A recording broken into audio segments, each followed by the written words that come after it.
boys in our clubhouse getting high. Super fuckers! Everybody wishes we would die. Super fuckers! Here we come like a bomb. Everybody fucking run and hide. This podcast is brought to you in part by... Not fucking Lipton, man! Fuck you! Hey, it's the Pizza Party Podcast, sponsored by Lipton Tea. We're not really sponsored, but we can get in legal trouble if we actually say we're sponsored by something that's not sponsored by us. Who are you people? Oh, shit. Well, I mean, I'm getting sued, I guess. That's what I'm doing. I'm Nolan. Lipton tea is pretty good if you put a lot of sugar in it, I guess. Hey, we have a guest today. Who's this guy? It's me, Jonathan. Hello. No. Who's the other guy? God damn it, Kenneth! Hello. Fuck me, I got something in my throat all the time. Hello there, my name is JRadGex. I have a horribly spelled name and equally horrible channel. You should check it out. I do game reviews and I draw things on Tumblr once in a while. Yeah, nice. We'll link to that below. He did an Ed and Eddie review on the video game and stuff, and it was funny. Yeah. Oh, cool. Oh, hey, it's Jim. Johnny. We'll get some to call me Johnny soon. He said he will be willing to do it. But anyway, the next video, it's either Super Duper Sumos, unless that already came out because we're recording at a weird time, or top 10 animated perverts like Johnny Bravo or Quagmire, stuff like that. It's a good list. It was a Patreon request. It wasn't my idea. Sure. Oh. Yeah, but yeah. So let's get into the news. Because I just got back from Comic-Con and that was great. Oh yeah, several people met me at Comic-Con and some guy said, hey, can you give a shout out to someone named Danny Starr? I think it's her birthday, so yeah. Danny Starr. Happy birthday. Happy birthday, Danny. I'm not sure if it was Probably Happy birthday, Denny. Not sure if it was really her birthday or not. I don't remember, but Happy not birthday, Denny. yeah, Comic-Con is You're my favorite part of the room. yeah. No. Also, Emily got to meet her hero, Jordan Vasquez. On to the news. It was so great. He signed a fucking Johnny the Homicidal Maniac comic to me. It was amazing. So let's get into the... I ran out of Uggs. I'm just silently disappointed in you. Look, Emily wants to meet her hero, and she got to. It's okay. Your split personality thing is really messy. Nothing going on. So the new... And we're very proud of her, Pan. We all are so proud. We all love Emily. Stupid idiot. Deeply. Hogarth Hughes was just another boy. One night changed his life forever. Pick me up, okay? Now he has what every boy wants. My own giant robot. I am now the luckiest kid in America. The only problem? The government wants it too. We have a situation, sir. Go to code red. Repeat. Now, only the love of a boy and his giant robot Don't shoot! can prevent nuclear annihilation. Launch the missile now! The Iron Giant, Friday at 4. I am not a gun. News. Hey, remember the Iron Giant?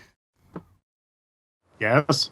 Okay, Yeah, well, No. I also remember how to pronounce giant, but go on. well, it's getting re-released in HD in theaters with 2 new scenes. Wait a minute. Was that the movie that bombed horribly? Yeah. I don't. Oh! I can't believe they have like fucking 2D animators that are willing to like animate 2 scenes. Well, I don't think... Maybe it's just like deleted scenes that were already on the DVD. I'm not sure. They just say 2 new scenes. I hope the 2 new scenes are like just animated like really out of place because like new animators. It's probably still animatics from black and white and stuff. Yeah, they didn't bother coloring it. Just awful pencil tests. It'll just be out of place too. Like just right in the middle of the movie, they'll just cut to it. You know. So it's like a Thief in the Cobbler It'll be like Cobbled Prince edition. and the Cobbler. Yeah. It's cobbling time. Clobbering. Wait, so where, like, is this going to be in, like all theaters or just, like, independent ones somewhere? Or? Select theaters, like, you know, like one of those 2-day special things. Oh, okay. Yeah. I got one in my area which shows, like, weird-ass movies, like, fucking... I can't remember it now, but, like, really, like, old 40s movies that are in, like, the 8mm and stuff. What's all that static? Oh, That Jim wasn't. That dropped. was my ringtone. Oh. Jim is having some issues, so he'll be right back. Oh, your hellish ringtone. It's a thunderstorm. Oh, okay. Why? Why is it a thunderstorm? Yeah. Yeah. It reminds him of Vietnam. That answers his question, yeah. Yeah. Why is it a thunderstorm? Yeah. Why have you said it to something hellish? It's a thunderstorm because I like the sound of thunderstorms. But I guess they're re-releasing The Iron Giant in honor of the success of Brad Bird's recent theatrical film, which made a lot of money, Tomorrowland. Wait, really? That did good? Nope, it didn't make any money. Oh, I like that. I really like that movie, but it didn't make any money. No. That's good though. That's good. How dare you say that was good? To be fair, I'm just grabbing on the coattails of everyone that hates it. I've never seen it. Hey, Jim. Welcome to the Hey, sorry about that. What's up? This is We Jim. were talking about how Tomorrowland sucks. No, and well, I said like Brad Bird needs a lot of money. I said like I think the reason why they're releasing Iron Giant is for the financial success that was Tomorrowland. Financial success. Yeah. We picked up sarcasm. Well, that movie bombed horribly. I think they just were probably planning on doing it anyway, but now, since Brad Bird has nothing else to do, he has to promote that. Oh, Incredibles 2, he's gonna work on it. Well, he's going to do the Andrew Stanton retreat from live action filmmaking and go back to Pixar. Yay. But next... Because that's what he did after John Carter flopped, and he was like, Finding Dory, of course I'll do that now. Hell yeah! Was Iron Giant like his best movie?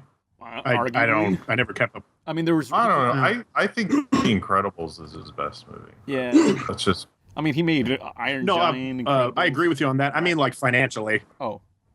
Not Iron Giant, no. Either Incredible...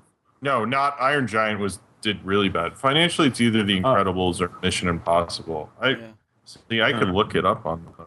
Yeah, but next bit of news. Hey, remember Harry Shearer, the guy who voiced, like, everyone on The Simpsons, like Mr. Burns, Flanders, I think Dr. Hibbert. I don't know what else he did, but... That was the same person? I don't know, but he did, like, a billion voices. And he does a lot of them. Yeah. Shit. Weeks ago, he said he was going to quit the show and never return and pursue other things, but you know what? He's back! What? Chicken butt. He came crawling back. Of course. I thought he said he would die. Pathetic. Harry Shearer, you piece of shit. Wow. Pathetic. You just can't do anything without The Simpsons, can you? It was pretty predictable that was what was going to happen. I wanted him to leave. Come on, Jim. Where is your faith in artistic integrity? Well, he does this. He's done this before. I think it's just that he didn't have the other cast members going with him. Like, they signed without him. And so I think he was a little peeved. But they were like, if they did it without him, that was going to be the end of the show. Everyone knew it. So 20 more years of Simpsons on the way. Yes. Maybe next time he will actually quit or die of a heart attack, hopefully. Yeah. The only way the Simpsons could die is all the cast dies. Or they're probably hired impersonators. I don't think the Simpsons has ever, replaced a voice actor who quit, so I kind of want, the voice actors one by one to quit, but I want them all to be killed off, their characters in the show, so it's progressively everyone in Springfield gets killed off by a virus. Be like that fucking that Simpsons trailer of Akira. It's just, have you guys seen that shit? Yeah, someone that's... Someone oh my God, it's reanimated, beautiful. a trailer of Akira, but replaced it with Simpsons character. Look up Bart Kira. Well, it was multiple animators. It was part of an art jam or something. Oh yeah, it's part of this project where they got the entire manga of Akira, and a different artist draws a different page, and they're all in different art styles. But with Simpsons characters, Bart Kira. Look it up. Yeah, but I hope every single The Simpsons character dies horribly, one by one. It'll be a good story arc to end the series off on. But next news, Sony's making an emoji film. What? Emojis, remember those things? Fucking lie. Smiley face? this is... Yeah, I heard fucking someone lie. talking about this before everyone gets all upset. I read a thing about this, and the problem with movie news versus what's actually being made is people sign deals, and sometimes those deals don't turn out to be things, and almost everyone's like, this isn't going to go forward.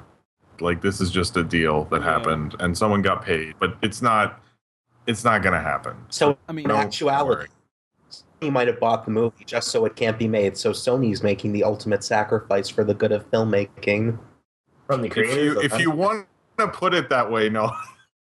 I mean, that's what happens sometimes. Like, sometimes some movie company will buy the rights to something. That way no one else can use it as their competition, you know? Actually, Disney does that a lot with animation. Yeah. They buy foreign animations so someone else can't have. But also the new thing now is when companies that you're like, that can't be made a movie, someone always goes, yeah, but what about Lego Movie? That was good. So now I can make Toilet Paper the movie, and it'll be fucking amazing because the Lego movie is good.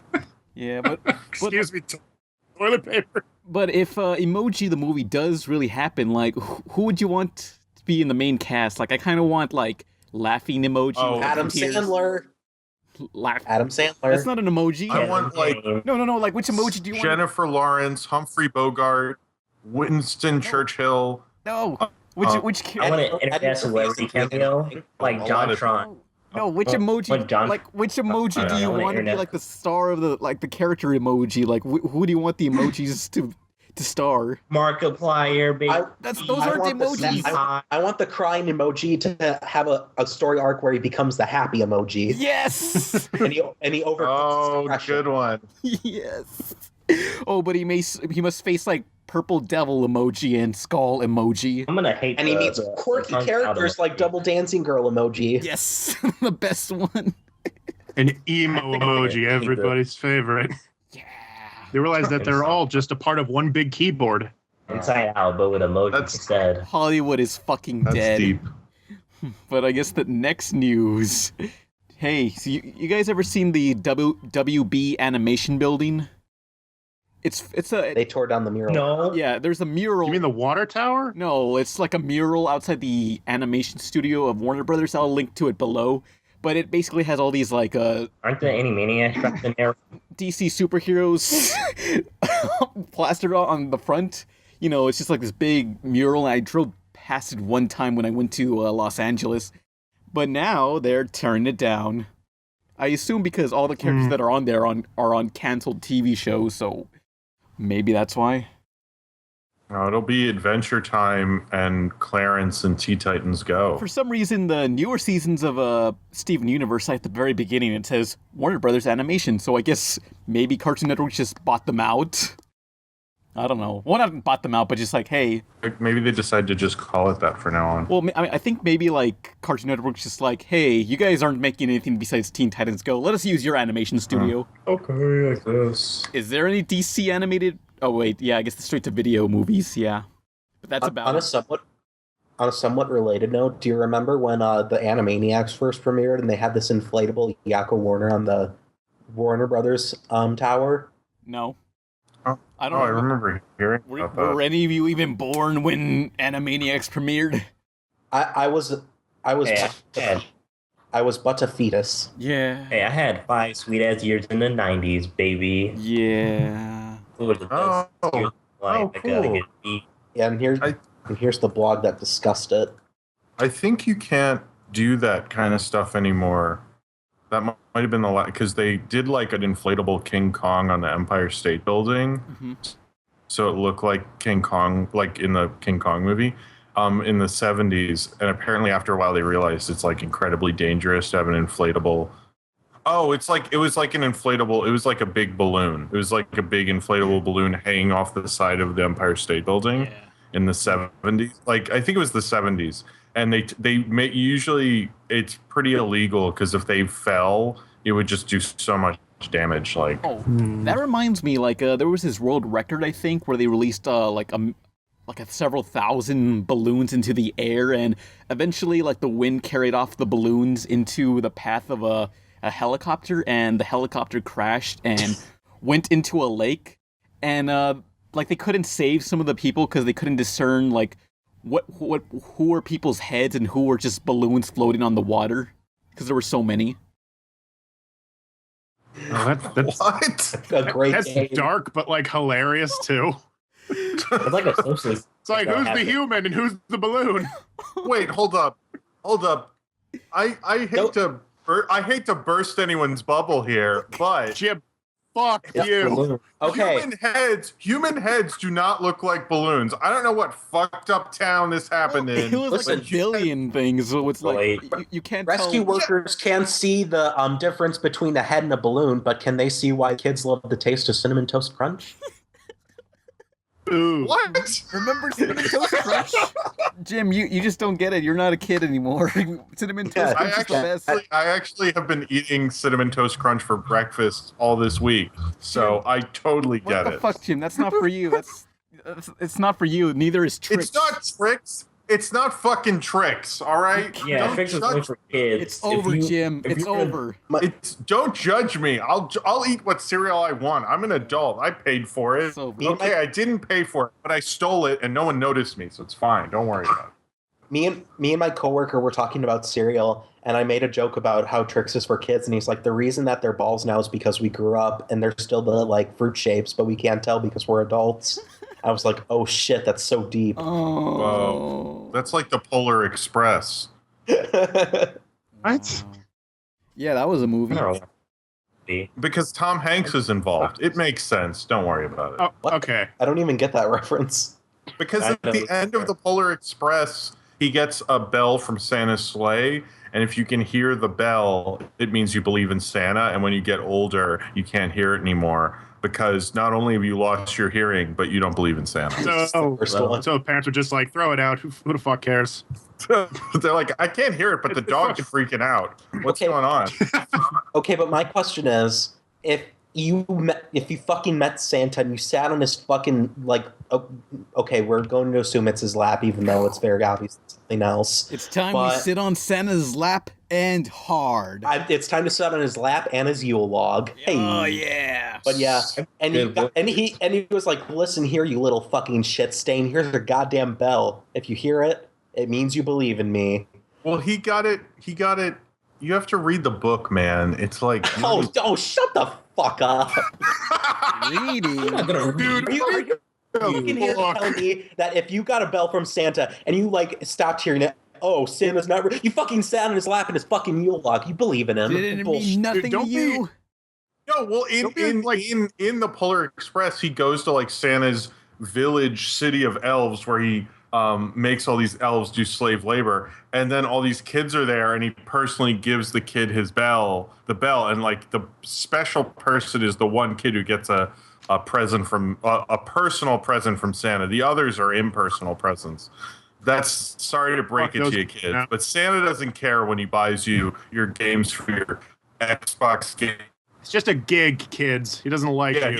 He doesn't care. It's just the world governments put money together, fund Santa. It's a whole organization that NATO's involved and the United Nations. And holy shit, Jim! He lives in the middle of like fucking nowhere with his like ugly ass wife. It's fucking cold over there. He didn't give a shit about you. Whoa. Mrs. Claus is a nice lady, okay? She is a nice woman. Well, I take the stand. Listen, Mrs. Claus, certainly, yes, she did date Hitler, and that was a long time ago. But after that... Okay. Yeah, but do you remember how she cheated on him with Stalin? You guys didn't know that Ava Braun, after the whole World War II thing didn't work out, went to the North Pole and married Santa? You guys didn't know that? Oh, shit. Santa's ties to Nazi Germany are so deep we never even realized it. Guys, that's been going on for Ava Braun's Mrs. Claus. You didn't know? Holy shit. This is horrifying. Oh. Damn. We can't. In that case, I just take it back about her being unattractive. None of this. I mean, look at a picture of Ava Braun and look at a picture of Mrs. Claus. What, you're cutting this out? Okay, sorry. Look, well, the government's gonna see this. They're gonna be like, we know too much. Don't cut it out, you pussy. Look. Don't you fucking cut this, man. Like, if something bad happens to one of us, you know something is up, and you're gonna wish that we kept this secret. It's gonna be cut out my whole he cut out my whole rant about loose change. Like, where does all my loose change go? And then I started talking about the government, and he cut that out. Minions! Minions, rated PG. I don't know how we went into Santa Claus. That got really weird. But next news. I love where that was. I don't, okay, next is... I have some good news. You guys like the Minions, the movie? No. Yeah, I love it. Oh, As a matter of fact, I don't. Well, I love them. Like Twinkies, but you can't eat them because they're cartoons and not real. You can eat them if you try hard enough. worldwide, the Minions have made $600 million after like 2 weeks. You know, if you ask most kids what's a better movie, Citizen Kane or The Minions, they'd say, I don't know what that other movie is, but The Minions are awesome. Yeah, Emily, don't you love the Minions? Probably. Shut up. God damn. Oh, Emily's asleep. She can't be waked up right now. Yeah. Thank goodness. Maybe we'll have... That's for Patrick, everybody. So this means... Stop forcing your Jar Jar Binks character, man. No more Gru movies. Now it's all Minions all the time. Forever. Good. It will That's good. never end. It's gonna keep on going. Minions. The same thing happened with Shrek. But Yeah. Shrek was more hotter and likable. Yeah. He was kind of sexy, you know. Oh, you know the guy who directs the Minions is the voice of all of them also? Yeah. Yeah. That's weird. Like, and I asked someone, like, do they redub the Minions in other languages? And apparently they do, which I think is weird since they're speaking Minionese. But whatever. Wait, what do they say that's different? They say, And, like, "Ooga, goga," or something. I don't know. They talk I about say bananas, Taco but and Mexico.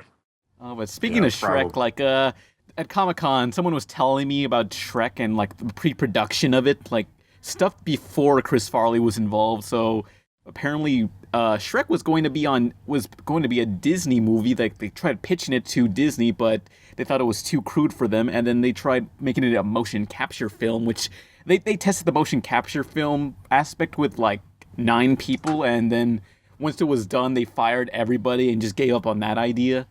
And eventually they went to Chris Farley, and then Chris Farley died, and they gave up on that, and then they moved to Mike Myers, and that's the Shrek we know and love. What a good story. Yeah, get Shrek to And me. we can't Somebody do a iter- podcast without talking about Shrek. Yeah, I don't know. If you go to Comic-Con, someone's bound to leak some weird information to you. Wait, does someone come someone up just to you walked like up you're and- like They you're just looking told you, for like, the whole... animation? Yeah. Hey, you want to know about They just told you the whole history of Shrek, like... Hey, Pan, I like your work. You're really cool. Here's this big document that I made. I just wanted to show it to you personally about Shrek. Yeah, here you go. You kids love Shrek? Here's how it was made. In a factory. It was like you can have this tip about who's going to direct episode 9 or the history of Shrek. Yeah. You're like, since you brought up Jar Jar Binks, did you hear about the Jar Jar Binks trivia that came out this week? What? What? This is real. I'm not making this up. This is not like the other things I said earlier. This is real. So the guy who played Jar Jar Binks, the guy who did the motion capture, went with George Lucas and Natalie Portman to a Michael Jackson concert, and they got to go backstage because George Lucas gets to do that, I guess. And so they're backstage, and Michael Jackson gets really weird about the guy who plays Jar Jar Binks, and George Lucas, like later he's drinking with George Lucas, and he's like, "Hey, what was like Michael Jackson when you introduced me got really weird and strange," and like walked away and goes, "Oh, well, thing is, Michael Jackson really wanted to play Jar Jar Binks." And I said no. Of course he did. No. What? Apparently, No that way. is true. That is not a joke. That is not a joke. Please, Why did they reject him? please give us the source for that. It was Vice did an interview with the guy who played Jar Jar Binks. Well, I guess Michael dodged a bullet on that one. Well, apparently George didn't want an actor who was bigger than Star Wars. Basically, it was his reason. Hey, wasn't there something like the Backstreet Boys were in episode 2 or something? What? Really? I don't know. I think heard that's there was a true. cut scene, but I don't know if that's true or not. It's just something I heard about a few times. It's like, is that true? I don't know. I don't care enough to research it. I mean, Stephen Colbert was in the second Hobbit movie. Oh, yeah. But I think everyone's that. Shit, I didn't know that. When? It's when they're in the second one where they're passing the message around the whatever that dumb town was, and he's one of the people spreading the message. Huh. Yeah. Cool. Okay. I need to watch that movie again. Last bit of news. Hey, remember Hotel Transylvania? Yes. Well, they're making a TV Kinda. Okay. They're making a TV series, and it's scheduled for early 2017, and it's going to focus on Mavis. Yes! Is it going to be on Cartoon Bacon? Network? I don't know. It's made by Nevada, or I forget what the animation studio is called. They have a... So it's The entire state of Nevada? No, like, they have this polar bear We're all gonna work icon. yeah, they're the guys who animated the Ultimate Spider-Man cartoon. No, was that Wait, them? the really shitty one? Yeah. Oh. Well, That's I mean, good. They've done a lot of shows over the years. Yeah. Wait, is Selena Gomez gonna play Mavis I in the doubt TV it. series? I doubt it, unless she... Oh, damn. She's still Get popular. Adam Sandler back? I guess she is. I really didn't like her voice acting in the first one. I don't know. I just cared because she's goth and she's, I don't know, she's a goth teen mom. So, you know, she's responsible. She takes care of her baby that she had with some guy she met for like 2 weeks, and scheduled for release early 2017. It focuses on the teen years of Mavis. Oh, okay. Well, yeah, of course. So maybe a prequel? Yeah. So Kevin James will be in it because what does he have to do now? Adam Pixels. He has nothing really to live for. He's writing Mall Cop 3, okay? He told me personally. Pixels 2? When the world is in trouble, our planet has just been attacked by video games. Pixels. Oh, that's Pixels 2. That's not happening. Oh, After- speaking of the movie Pixels, Jim, I saw your review, and I know you happen to mention one of Christopher Columbus's greatest works. Oh, you saw that I mentioned Rent? Did you see the fan art someone made, and it had me wearing a shirt that says, "I'll never review Rent"? I like that. Oh, it's gonna happen. It's gonna happen, fuckers. He did Rent? Really? Yes, he did. That was his movie after. I actually know this is my only Rent trivia. He did that after he did the Harry Potter movies, and Spike Lee was supposed to do Rent, and Spike Lee for years was trying to develop it, and it was kind of in like development hell. And Chris Columbus went, "Well, I want to do Rent, and I just did 2 Harry Potter movies, so fuck all y'all. I'm directing Rent." And then that's Spike how it was just like, "Fuck you, motherfucker." I don't know if Spike Lee gave up or had it taken away from him, but to my understanding, it was kind of like Chris Columbus wanted it and they gave it to him. So, Yeah. But did Does anyone Chris Columbus- see Pixels? Pixels. Jim did. It was. I saw it. Oh, you saw it? What'd you think of it? I mean, I thought it was like very boring. Like the comedy was terrible, but like, you know, it had colors. The action sequences were with all the colors. That was interesting. Everything else was bad. You're like, look, if you've never seen moving images before, Pixels will be amazing. I mean, the effects look cool. You've but never everything seen a else was movie awful. before. This is amazing. This movie, like, it's really sleazy against the love interest, because, okay, so in Pixels, Adam Sandler's this repairman. He goes to someone's house, and he talks with some lady who just got a divorce, and then, like, 5 minutes after, like, he moves in to try to kiss her, and she's like, "What the fuck's your problem?" And then Adam Sandler's just mad, saying, like, well, you're pretty stuck up if you don't want to kiss me or anything. I bet you'd kiss me if I was a millionaire. Oh, yeah, like- that was creepy. I forgot about It's that. like, and she's like treated like the bad guy in the film for doing that. It's like, what the fuck? It was You're like, not Adam Sandler. You're a terrible person, okay? I did like Fuck that you. as a repairman, he's still wearing cargo shorts. I was like, man, Adam Sandler, that was in your contract, wasn't it? He's not gonna put on full pants ever. Yeah, it was weird. Like, I haven't seen a movie in a long time where the lead is wearing shorts for like a bunch of scenes. Like, he's laying down and he has skinny legs too, so it looks weird. It's like, I don't know. But the one thing that's strange about it is I didn't realize. I thought it was like an effects movie starring Adam Sandler. I didn't realize it's like an Adam Sandler movie. That's the part that I was... it's a Happy Madison production. I mean, I knew they were involved. It's very much like a Happy Madison movie, you know? Yeah, I mean, I thought it was going to be like Hotel Transylvania, where it's mostly someone else's film that happens to have Adam Sandler, but no, it wasn't. I think that's kind of... That would have been a better idea than doing a very Adam Sandler movie, you know? Oh, I was going to say Professor Iwatani. Is that how you say his name? Apparently the real guy is in the background somewhere. It's just he can't speak English. May I introduce to you the creator of Pac-Man? Professor Iwatani, what are you doing? I will talk to him. He's my son. Hello, my sweet little boy. Look how big you've grown. It's so sweet. He's so sweet. You're a good boy. Somebody kill this Swizzy! That wasn't the creator of Pac-Man in the movie. That was a fucking fraud. Well, they got the real guy. They got his permission not to have him in it, so it's not like he still got paid. He's fine, so don't worry, everybody. Yeah, in the opening in the arcade scene, like there's a repairman fixing a machine, and that's the real creator of Pac-Man right there. Oh, that's where the one. Yeah, I saw him. Someone mentioned him, but like the guy that got his hand eaten by Pac-Man, that's just a fucking fraud. Did you notice how Dan Aykroyd has a cameo, and then they have a product placement for Dan Aykroyd's vodka? Yeah, someone mentioned that too. Because it's like everyone says like this is a Ghostbusters knockoff, and then you have Dan Aykroyd there. Yeah. What they should have done was call him Dan Arkanoid. What? That's how I've always read his name, Dan Arkanoid. That's like the people who say like Magneto instead of Magneto. Magneto. People used to, before the 90s cartoon, there was a debate on how you say his name for years. And then the 90s cartoon hit and they were like, oh, it's Magneto. And then ever since then, it's been Magneto. But I knew so many people who called him Magneto.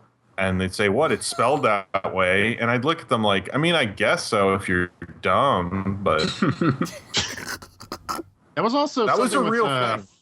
That was something in Final Fantasy VII. I think that was the same problem in like every Final Fantasy game, because all the names were spelled so stupid. So it was like, oh, is it Arieth or like Aerith or Ariel or fuck? There was no voice acting, so you couldn't like clarify it. Yeah. Oh, but in ninth grade, I remember like we were learning about cliches and writing for our reading class or writing class, and like the teacher we didn't call them cliches. She said glitches. Video game. Oh. She said it like glitches. That because like video games, so the kids can relate, yo. You know what I'm saying? I think that would make more sense, actually. Glitches. Glitches. Yeah. I actually want to start saying that and see if anyone gets what I'm trying to say. That's such a cliche.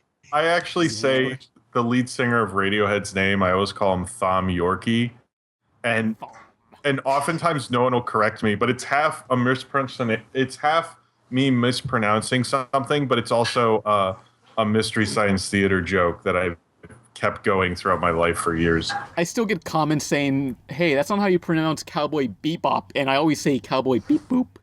Are you supposed to say beep boop, or you say beep boop? I'm confused now. That's how I say it. Beep boop. Beep boop beep. I remember like when you put that in the video, I had to like go back and be like, did he say beep boop? Like, fucking, are you kidding me? Okay, like, this is what we're doing now. Well, wouldn't boop have two O's? So that doesn't make sense. I don't know, but like if I make it a running joke, the time I don't jokingly mispronounce something, people will think, oh, it's just Pan mispronouncing it like always on purpose, whatever. So it's foolproof, you know? I can't get in trouble. I'm not liable. Everyone will just think that you're an idiot forever. It's perfect. Yeah. But Pixels was the effects were cool. Good movie. It had Adam Sandler. He was funny. An American classic. Kevin James. Kevin Smith, whatever. It doesn't matter. Kevin Smith wasn't in it, was he? No, Kevin James. He was in the background. He was playing the Batman. No, he wasn't. I don't Although know. Josh Gad could probably play a good No, Kevin James should be Kevin Smith, and the Kevin Smith. Whoa, what's happening? Is there a fire? Smoke alarm? Han, are you defusing a bomb? No, it wasn't me. It was Dolan. It's Nolan. It was Dolan. Oh no! Someone went out. His fire alarm went off, I think. That was Dolan the Duck. But I don't know. Pixels, like, I guess at least see it once, because it was the action sequences with the video game physics, I guess, were cool. Well, there's a flaw in the one of the video game things in it, but this is a spoiler. Should I talk about? Well, it's not. No one cares about Really, Pixels. I know what you're talking. I think I can guess what you're talking about, but I'll just say it without spoilers. Don't spoil it. There's a thing where like they explain how that guy from Game of Thrones was so good, and it's like that's not how Pac-Man works. There is nothing in Pac-Man that you can do that with. Yeah. Well, no, not just that, but how he did it with a car in real life. Yeah. Like that part makes no sense. Like you can't. He wasn't in a video game world. He was in the real world, and suddenly he sped up crazy. And like, how would the car be able to do that? Like that didn't make sense. I don't know. Like, it would make more sense if, like, maybe there was, like, a controller attached to, like, the steering wheel, like Megas XLR. But maybe. Yeah, I could see that. That would have been awesome. Yeah. It was just, I mean, there needs to be,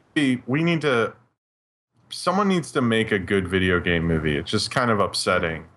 Except for Wreck-It Ralph. And Wreck-It Ralph doesn't count. We always get, like, kind of close, but it's never, like, full on, like, wow, that was really good. Yeah, I feel like that's coming because we're still in the age of like where comic book movies were before like Sam Raimi and Joss Whedon came along. I feel like we're still in pre that with video games. Like we need a director who likes video games and plays. Yeah, like I feel over time people will start to like there's a person that has a drive to make a good video game movie. He'll grow up and like maybe find his way through the system and like make it. Kind of like Joss Whedon, or like we're just not there yet. I mean, Pixels kind of feels like it could have been like a regular show episode or movie. No, it wasn't that good. Come on. I mean, like if I think, well, I mean, like the concept of it's kind of like that Destroyer of Worlds devil pixel character from that one episode of regular show. Oh, that's true. You know what? I wish J.G. Quintel had done Pixels. I bet it would have been a lot better. If it was like all the characters but in fursuits and a CG gumball machine all together. Fighting to save the world from pixels. Wait, fursuits? Wait, what? I mean, how else would you make a live-action regular show movie? Well, I wasn't saying it would be a live-action regular show movie. I was saying he would just write it and direct it. And do you just want a movie with fursuits? Like, I mean, that'd be pretty interesting if that's how they do a regular show movie. They get an Ewok from like an Ewok to play Rigby, like one of those actors who played an Ewok. you could get Danny DeVito could play Rigby. Chris Pratt could play Mordecai, and fucking Pratt. Chris Pratt's too buff to be Rigby. No, Mordecai. Yeah, Mordecai. You know, Tobey Maguire. No. Yeah. Maybe. Who's the guy? Jay Baruchel. The guy from How to Train Your Dragon, and This Is the End. Dude, yeah. He could be. I can see that. I don't know who could be Rigby though. Anyway, not Danny DeVito. Yeah. I like Danny DeVito. Come on, Mordecai, let's go somewhere. Danny DeVito's my one of my life goals is to be Danny DeVito. Why is that a life goal? Because he's like he still goes to Bonnaroo and he's like 70 years old and he 70. Yeah, he produced like Pulp Fiction. Like he's done so much. If you look at his Wikipedia, you're like, man, this guy isn't a man. He's a god. Like he has like done a lot in his life. That he's like done all this stuff, and then he's like, I'm gonna do It's Always Sunny. Like he doesn't need to do that show, but he does it, and he's hilarious. Yeah, I thought he was 50. Like every time I see him on the show, he's kind of like short and a little creepy, but I didn't know he was 70. Well, supposedly, if you party with him, it's supposed to be amazing. Like, he can drink everyone under the table. And he's still... I could fully imagine that. So, I just want to be able to experience that once in my life. with Danny DeVito. Yeah. Magic Danny Yeah. DeVito moments. Magic Danny DeVito XXL. I wonder how he gets his hair like that. Is it like, does he have to shave? Horrible. Yeah, exactly. I want a haircut that terrible. Whenever I like grew my hair out recently, I finally shaved it like a smart person, and like it was just a Danny DeVito haircut the whole time. It was just a fucking mess. Have you ever had the idea? It's just like, never mind, it was dumb. Like, just light your hair on fire. What? Well, I mean, I don't know. Have you seen those videos where people like cover themselves in like hairspray and light themselves on fire? My fucking high school friend used to do that. Isn't that fucking stupid? It was part of his video series, YGQWDHA. I don't know if he still does it, but I was on it a few times. Wow, you remember that whole name, title. It was, You Got Questions, We Don't Have Answers. That's what the series was called. So anyway, news. Rick and Morty's back, baby. Rick and Morty. Yeah. Morty. Tonight or whenever this airs. Whenever. Rick and Morty forever. Rick and Morty all the time. Rick and Morty 1,000 years. 24/7. All day. Morty, season premiere Morty. Rick and Morty in your closet, watching you sleep. Is his? I wonder if his catchphrase is really going to be like, "I don't give a fuck." Remember that was what he said his new catchphrase. I hope it is. I really hope it is. I don't give a fuck. I don't give a fuck. Let's get into the topic, which I think we should cut down the topic because the topic is. Let's just talk. The topic is favorite DC movies. Iron Man 3, Phase 2. Something I'm going to say to the Mandarin. You're not a man. You're nothing more than a maniac. You know what's going to happen to you, right? It's just you and me. You'll never see me coming.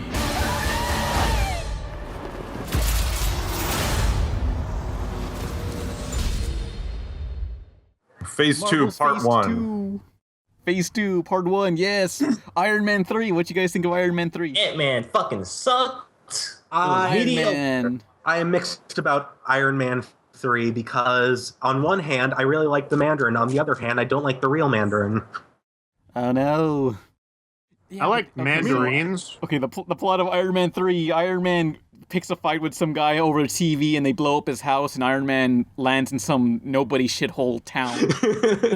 It's like the most abridged like plot synopsis I've ever heard. I actually watched that before we did the podcast, and I was like, whoa. It's like I just rewatched it again. Yeah, It's but like you're just having flashbacks as he says it. It's so vivid. Ever seen the how it should have ended of the movie? Yeah. I think I... Yeah, they mentioned like how come Iron Man didn't just call up all those Iron Soldiers when he was in the town? I forget why. He didn't have any bars. He didn't get Verizon. Why won't we call the Avengers for help? Well, you know what's weird is that with Iron Man 3, at the time and even now, there's more complaints that why doesn't he call the Avengers? But never in Winter Soldier does anyone say that. Because they're busy. Because Captain America doesn't need any help. He's Captain America. Yeah, he's got America on his side. But Yeah, like, everyone liked the movie. like in That Iron was Man great. 3, first off, Thor's not helping you because he's in Asgard doing stuff or something. I don't know. And like Asgard. But it's like Captain America's not going to like help him out. He's busy.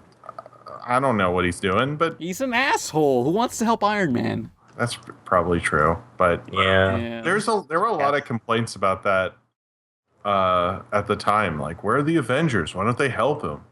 What's going on? I hate Well, they're movies. Why don't I watch them? They're probably just busy with their own villains and whatever. I mean, Hawkeye had to go to his farm. Spoilers, if you haven't seen the fourth highest Spoilers, there's grossing- a farm. There's a farm in Avengers. There's a farm in Avengers. Spoilers. They go farming. Spoilers. Whoa. Hawkeye is a... There's Nobody a dog thought in it was a Someone- spoiler until you said Somebody's- that. Somebody's listening to this. They're like, God damn it, I was going to see Avengers 2 on Blu-ray. Damn it. I was waiting. I didn't know about the farm part. Specifically Blu-ray. God, it's more expensive then. Fuck. Oh, and another problem I have with Iron Man 3 is like at the end, Pepper Potts, I think that's her name. Pepper Patty. Yeah. That's a great name. Peppermint Patty, like she got these powers where she's nearly indestructible and whatever. Like, how come she hasn't helped with the Avengers and stuff? Well, she gets them removed. Well, why would she? Doesn't she want those powers? Well, those powers made you explode and die. Oh, that sucks, man. Yeah. All right. I remember my mom had those type of powers. No, I'm thinking of something else. Never mind. Wait, so didn't Iron Man like close up shop? Like he didn't want the Iron Man suit anymore, and I don't know. They acted like he destroyed everything, but it was more because Robert Downey Jr.'s contract was up at that point, and he was holding off negotiations. So when they were doing press, they didn't know if he would come back, so they just kind of ended it. But they also use it as a way to kind of show that why he would want to make something like Ultron is because he like really doesn't want to be Iron Man anymore because he's all PTSD'd out and stuff like that. So oh yeah, because Iron Man 3 sort of connects with the Avengers because he had like post-traumatic stress disorder from like nearly dying in Avengers. Or the whole idea that he has all these suits that come and help him that he's not controlling. Like he's already working on stuff like that. Like Iron Man 3 feels like it's unrelated, but it's actually more connected because it kind of makes the whole Ultron thing make more sense because you know where Tony Stark's head is at, and he wants to retire and chill with Pepper Potts. But I don't know, the whole how he got the Iron Man suit part makes if you think about it, that doesn't make any sense. Like, why was he should have just been like the money guy in the background, but you know, they didn't want to have an Avengers movie without Iron Man, so. Yeah. The movie felt a lot quieter. Like it felt like a slower paced compared to like Iron Man 1 and 2, I think. Yeah. So kind of, yeah. Because it was in winter time, and it's technically one of those Christmas movies like Die Hard where it's not about Christmas. So Iron Man 3 is a Christmas movie? In the same way Die Hard is. During Christmas. I mean, Jurassic World takes place during Christmas too. Oh yeah, like what was the point of that? No, that never comes back up. They just have a scene where they're like, "Hey, yeah, it's Christmas or something. Look at the tree. Anyway, go to your dinosaur island. It's fine." Yeah, like it would have made more sense if it was like they're fighting winter dinosaurs or whatever. Just Merry fucking Christmas. There's no presents. Go to an island and get killed. Yeah. But that one lady. The thing with Iron Man 3 is it's directed by Shane Black, who most people probably know from he did Kiss Kiss Bang Bang, which kind of started the whole Robert Downey Jr. comeback. But he wrote Lethal Weapon 1 and 2, and he's really more of a product of the late 80s, early 90s Hollywood. So Iron Man 3 feels like it's like kind of feels like it's a Hollywood movie from the late 80s, early 90s more than the others. Because Shane Black was a huge screenwriter back then. Like I think he got $1 million for writing Last Action Hero or something. Like he was the first. I'm not joking. He was the first screenwriter to make $1 million on a script. On Last Action Hero of all things. It was either Last Action Hero or The Last Boy Scout or something. Because he wrote Lethal Weapon, and that was such a huge hit at the time. So I love Last Action Hero. It's been everyone else hates it. It's been a while. I actually don't know if I've watched it all the way through. I'm not sure. Yeah. I don't know. Because I pretty much ripped off Last Action Hero for that Loki IRL comic that's coming out end of August on Tumblr, but whatever. Oh yeah, but another thing that bothered me about Iron Man... Another thing that bothered me about Iron Man 3 is like in the beginning when he's like telling the Mandarin, go fuck yourself with all those press people interviewing him. On one of the microphones of the press, there's a Gamecube logo, like a silver Gamecube logo on the press, and I'll include an image of that on the description, but did anyone notice that? No, I didn't notice that. Ant-Man was mediocre. I'm pathetic enough to notice a Gamecube logo where it shouldn't be. The Mandarin thing's probably like the most controversial, because like they took a big supervillain and just changed him into like a joke character, I guess. Pretty much. I mean, there's no way you could do the Mandarin without being super racist, so it's it's what? For normal Jim, for normal people who don't read, who is the Mandarin really? He was like this with a bunch of rings. What Ken said, basically. No, it's I mean he was like this Asian supervillain who is the drawings of him. He's a super kind of racial stereotype kind of character, and he was Iron Man's major villain, for a long time. But they never knew how to introduce him because they act like he's might be coming in the first one. They ignore him in the second one, and then in the third one they have Ben Kingsley play him. But he is, I don't know as much about him, but he had his 12 rings who gave him superpowers, and he was super evil. But if you were going to do him, he would have to be a racial stereotype, and that wouldn't play very well at all. Wait, his character was being a racist stereotype? Oh, yeah, no, Negroes are undercooked. Time to kill Iron Man. He was basically like if you look at pictures of him, you're like, I don't think they could do that now.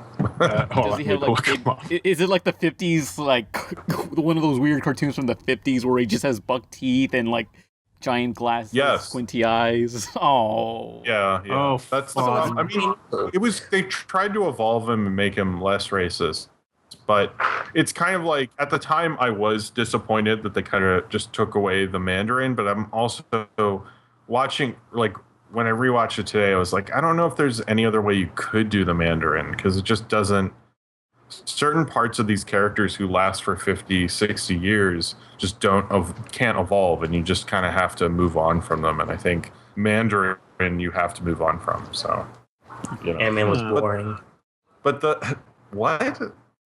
I'm just gonna spread out my opinion on Ant-Man just because we're not gonna talk about it. Nobody fucking cares about on Ant-Man. We're talking about Marvel Phase 2, dipshit. I really like the Brave Little Toaster. Okay, listen here, Aiden. I'm not gonna sit here and be insulted. The Brave Little Toaster was a lower level Marvel superhero. Okay, I'm so sick of this bullshit. Let's skip to Ant-Man. Let's fuck all the other movies. Let's talk about Ant-Man. Another movie I haven't seen. Wait, we're not going to do Thor: The Dark World, which is everyone's favorite. Boring. Right? The only one I thought Thor: The Dark World was okay. Fuck you, Jim. It was a pretty good comedy. I mean, I laughed through the whole thing. That's how bad it was. It was hilarious. The thing with The Dark World's not a bad movie, but of the Phase 2 movies, it's the worst one. I mean, it was boring. I didn't know what was going on. The after credits was pointless. Doctor Who was the villain. People only really liked it for like the Loki cameo and him throughout the movie. Whenever like the villain showed up, everyone's just like, "Oh yeah, it's what's his fuck." I don't know. Hello, TUMBLR. I'm here again to save the movie. I don't remember what even happened in Thor: The Dark World. Like, why would they team up? Some lady died. I don't know. I was just gonna say the same thing you're probably gonna say. Well, the problem with the Thor movie is he has to fight like the whole universe getting destroyed, which seemed like the stakes were like ridiculously too high for just a solo Thor movie. And that like not much happened overall except for like Thor's mom dies and stuff.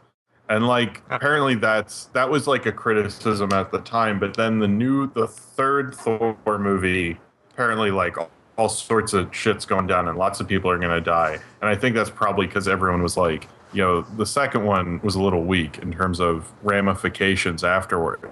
Because it's like the one Phase 2 movie that does not really lead to, and like, what does it lead to? It's just the Infinity Stone thing from the portal thing or whatever it was. That's the only thing. Like the rest of the movie, you don't even really need to see that. It's the least essential one of Phase 2, Yeah. It was just kind of like an episode of like a Thor TV show. It was kind of like, that was nice, I guess.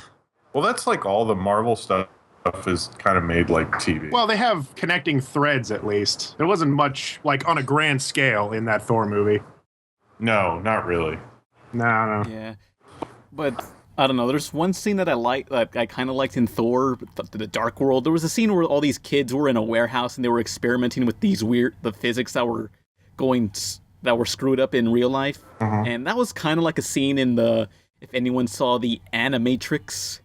Anyone? Oh, I remember that. Yeah. Yeah, there was a short. Okay, Animatrix was like an animated anthology series of the Matrix movies, but they were anime and they were shorts. And there was this one short where it was these kids in a house that was supposedly haunted, but it's just one big glitch in the Matrix. And I thought that was one of the better shorts on there. That was a cool short. And it felt like the director saw that and just kind of copied it for Thor. That movie had all sorts of director problems with Marvel because the first director quit and they had to get a second director. They did that a lot, huh?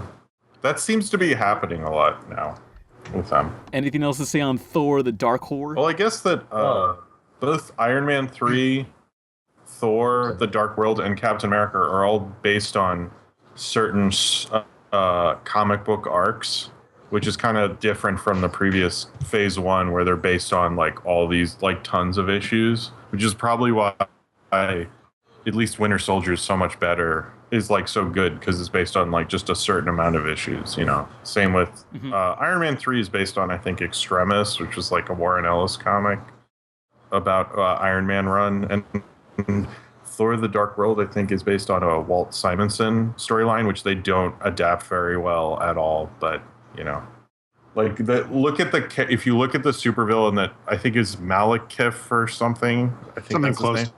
to that. Yeah, if you look at the designs in the comic, he looks really cool, but then you see the movie and you're like, this is stupid. Why is This he all looks like Lord of the Rings chat something out. Yeah, it doesn't look. I mean, they got a Game of Thrones director to do it, and he hated working with Marvel, because he has a lot of artistic integrity, which is why he went on to direct such great films like Terminator Genesis. Oh, That hurt. Jim, that was fucking savage. Well, it's like he has all these problems with Marvel, and then he literally went to another studio and did another kind of franchise film. I was like, well, it doesn't sound like you hated them too much, because you literally picked the same job with somebody else, you know? A lot of directors say that they hate working with Marvel. So I guess they have a very specific thing that they want from their directors. Well, it's the problem because we have all these shared universe franchises now, and those are producer driven, and most of these directors are trained and learn to be auteur directors, and you can't really do that and be producer driven stuff. It just doesn't work that well. And a lot of these directors, it's kind of like older Hollywood in the 30s and 40s. Like most of them would just get assigned movies and they would have to direct them. And every now and then they do a movie they wanted to do. But these guys don't really seem to want to do that because we're auteur directors. Like we want our voice through. And, you know, they're just two different styles. That doesn't make the movie necessarily better. But it's kind of like, it's something that keeps coming up. And I'm wondering if like the way we have modern directors is going to change because they have to learn to be, you know, more ready to work in a producer driven thing. But you can still like get your stuff through like artistically, like get an auteurist voice through. It's just most of these directors don't know how to do that because they're used to being like, you know, the voice of the movie. And when you're working on a Marvel movie, the voice of the movie is Kevin Feige, not, you know, Shane Black or Alan Taylor or the Russo brothers or whoever, you know, so. But next movie, Captain America, the Winter Soldier. They call him the Winter Soldier. Captain, are you sure you're ready? People are gonna die. I can't let that happen.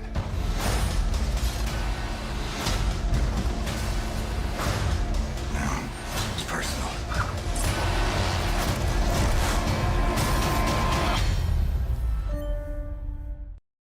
Captain America movies always are the best ones.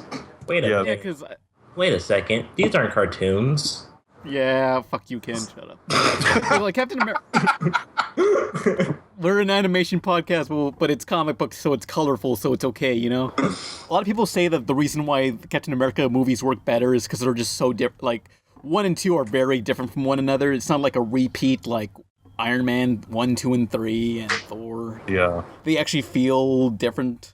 And they do the cool thing where they're not just a superhero movie. It's like Captain America is a World War II fantasy film, and then Winter Soldier is a like kind of a political action movie.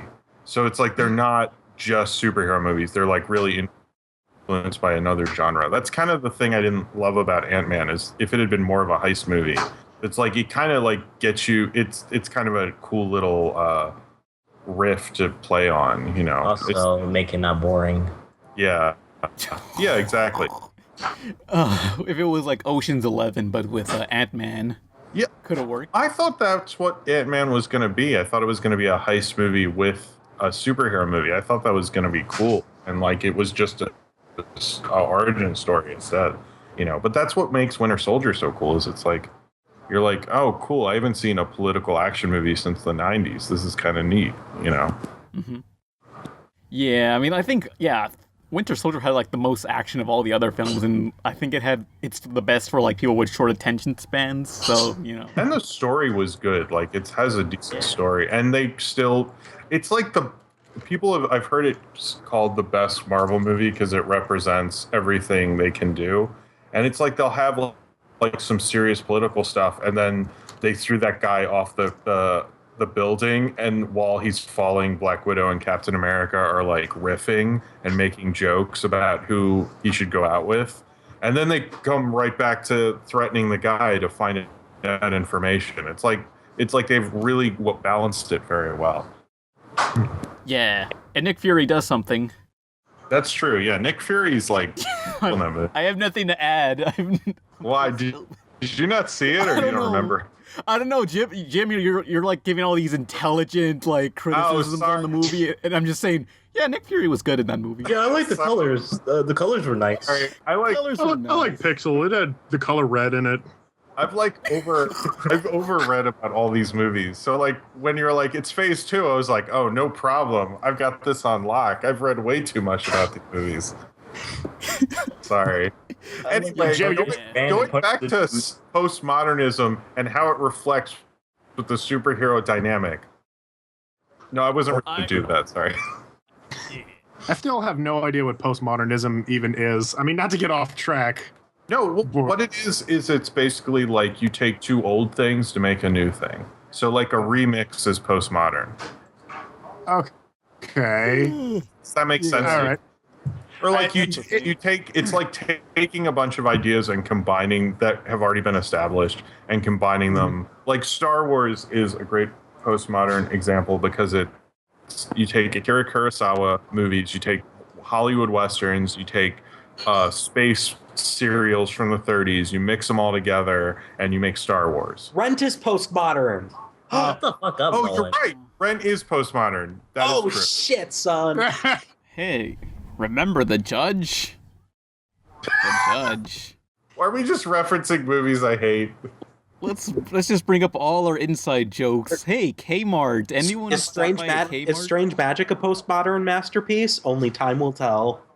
I mean, it's Strange Magic. For a while, my on-demand kept bringing up Strange Magic ads, and I was like, what do they know? What do they know about me that the Strange Magic ads keep coming up? I don't know, man. I got a comment on my Strange Magic review, and someone's getting mad at me for not liking that movie. I was like, wow, wonder what their life's like. Probably stupid. You probably eat cheese pizza. Just the cheese. It's probably not filled with any magic at all. There's no magic here. I bet it was George Lucas, and he's trolling everyone's Strange Magic reviews. What is George Lucas doing now that he's finished that movie and he does? I like to imagine he became an internet troll. He's just up in his treehouse, this alone. Apparently he stopped. What? Maybe he's marathoning all of like the Half in the Bag and Mr. Plinkett reviews. And just getting angry, like, that's not what I meant. I never said that. I know he came by when that Disney bought Lucasfilm. He came by with all his ideas for the sequel trilogy. He goes, "Here's my notebook. So here's what's gonna happen to Luke." And they're like, "These are great. You don't need to come back ever again at all." Listen, Luke, this is what we're gonna do with your drawings. We're just gonna put them up on the refrigerator. Good job. You did stuff. Yeah, everyone can see them right here. Oh boy. Go up. Oh yeah. He's like, "So are you gonna make a third Ewok TV movie? Because I have ideas for that one too." Yeah, we'll think about it. Just go on your way. Do you guys remember the cartoon show Droids? I was thinking a reboot. No, we don't. Go away, George. No, it's gonna be great. Here's your juice box. Go. I have a lot of great ideas for the Oh Ewok boy, juice box. I love it. It'll be like Teen Titans, but with the Ewoks. It'll be called Ewoks Run. More like Instead Teen of Titans Go, kids won't know. Anything else has anything to say about Winter Soldier? It was really good. Titans Go. Bucky O'Hare. It's really cold. In the theater. Good one. I know. Fucking I was torment. legitimately like when I heard about this movie, I thought like, is it going to take place during winter time? And no, it's summer. There's sunlight. There's no snow anywhere. Why wasn't Winter Soldier a Christmas movie instead of Iron Man 3? Yeah. And that reminds me, like when they revealed, in that dramatic reveal on the rooftop where they reveal who Winter Soldier was. Like I heard people in the audience saying, but I was like, who's that guy? I haven't seen the first Captain America since it first came out in theaters, so I was just like, who's that guy? Why is everyone gasping? There should have been a shot where he looked at the camera and goes, "I'm Bucky, his friend from the first one." Jeez. Bucky O'Hare? Oh my god! You were Bucky! Captain Bucky O'Hare! Bucky Animal Adventurers from SPACE! Bucky! Captain Bucky O'Hare! Mutants and aliens and toads beware! Oh man, I had that action figure. It was a cool action. Bucky O'Hare, not Bucky from Captain America. Just to clarify. Don't fucking lie to me, man. You totally had Bucky. I never had Bucky O'Hare, but I did play the video game Jazz Jackrabbit, which features a character that looks very similar to Bucky O'Hare. It's this green rabbit, and it came out in like the Crash Bandicoot era of edgy video game mascots. He was a green little rabbit. He had a gun. I think that's Bucky it. O'Hare was an independent comic book, I believe, and then got made into a cartoon around the time of the Ninja Turtles craze. Oh, yeah. Any animal mascot that just took off in the 90s. Yeah. Gotta go fast. Yeah. Thanks.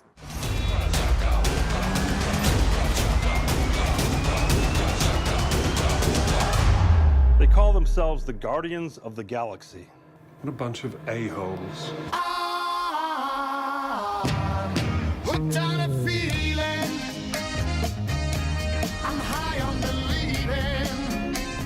Guardians of the Galaxy, come on. Time is an illusion. Okay, here, I'll do it fast. Guardians of the Galaxy is a great space romp of a movie, including a postmodern performance by Chris Pratt, bringing in the joy and fun that you never expect or everything. Gamora is poorly utilized, but Groot, with all his amazing line reads of the same three lines, brings a heartwarming performance that shows you that trees can be loved also. Then Rocket Raccoon comes in. I don't know where I'm going, sorry. Yeah. And also Groot is voiced by Vin Diesel, and so is the Iron Giant, and both of them also said a minimalistic amount of lines. That's all I got. Vin Diesel actually recorded all his lines for every single language that they were going to release this movie on. Oh, that's cool. So he did more than just say, "I am Groot," like 5 times. Yeah, he did. I saw the video of him doing all the, like, it in Russian and every language they have. So hopefully he gets, like, paid for every one of those broadcasts that it gets re-released on. Oh, I guess he would. Man, that Vin Diesel's smart, believe it or not. Yeah. 5 more years of Riddick. Favorite video game franchise. He's the only one who keeps bringing that back. He's like, I want another Riddick. He's like my Emily Vasquez. Like, he just keeps bringing it back regardless of what anyone thinks. Well, you know, you know how he owns the rights? Did I tell you how he owns the rights to Riddick? Oh yeah, you said like he bargained it back from the studios so they can get him in a cameo for Tokyo Drift. Yeah. Because they were like, hey, we're not going to use this crap. Here you go. They're like, that's all you want. Sure, Vin Diesel, sure. But then the Riddick movie he made after that didn't do well, so. No, give me back Triple X. Did you guys know that on the film Triple X, that one of the stunt doubles parachuting wanted to do the stunt for real? So when they did it, he like crashed into a wall and died. Is that true? Yeah, and in honor of his memory, they kept the shot and then cut right before he hits the wall. What the fuck? I have so no it almost clue became a the snuff joke film. about. That actually happened. That's true. I was looking up lists of people who died in productions of movies, and that was one of them. Pan, Like, looking that up. It like nearly Almost- became a snuff film. What? Pretty Wait, much. I why mean, didn't they have him? I kind of now want to see him hit the wall. I mean, that sounds sick, but Jim, Oh. fuck!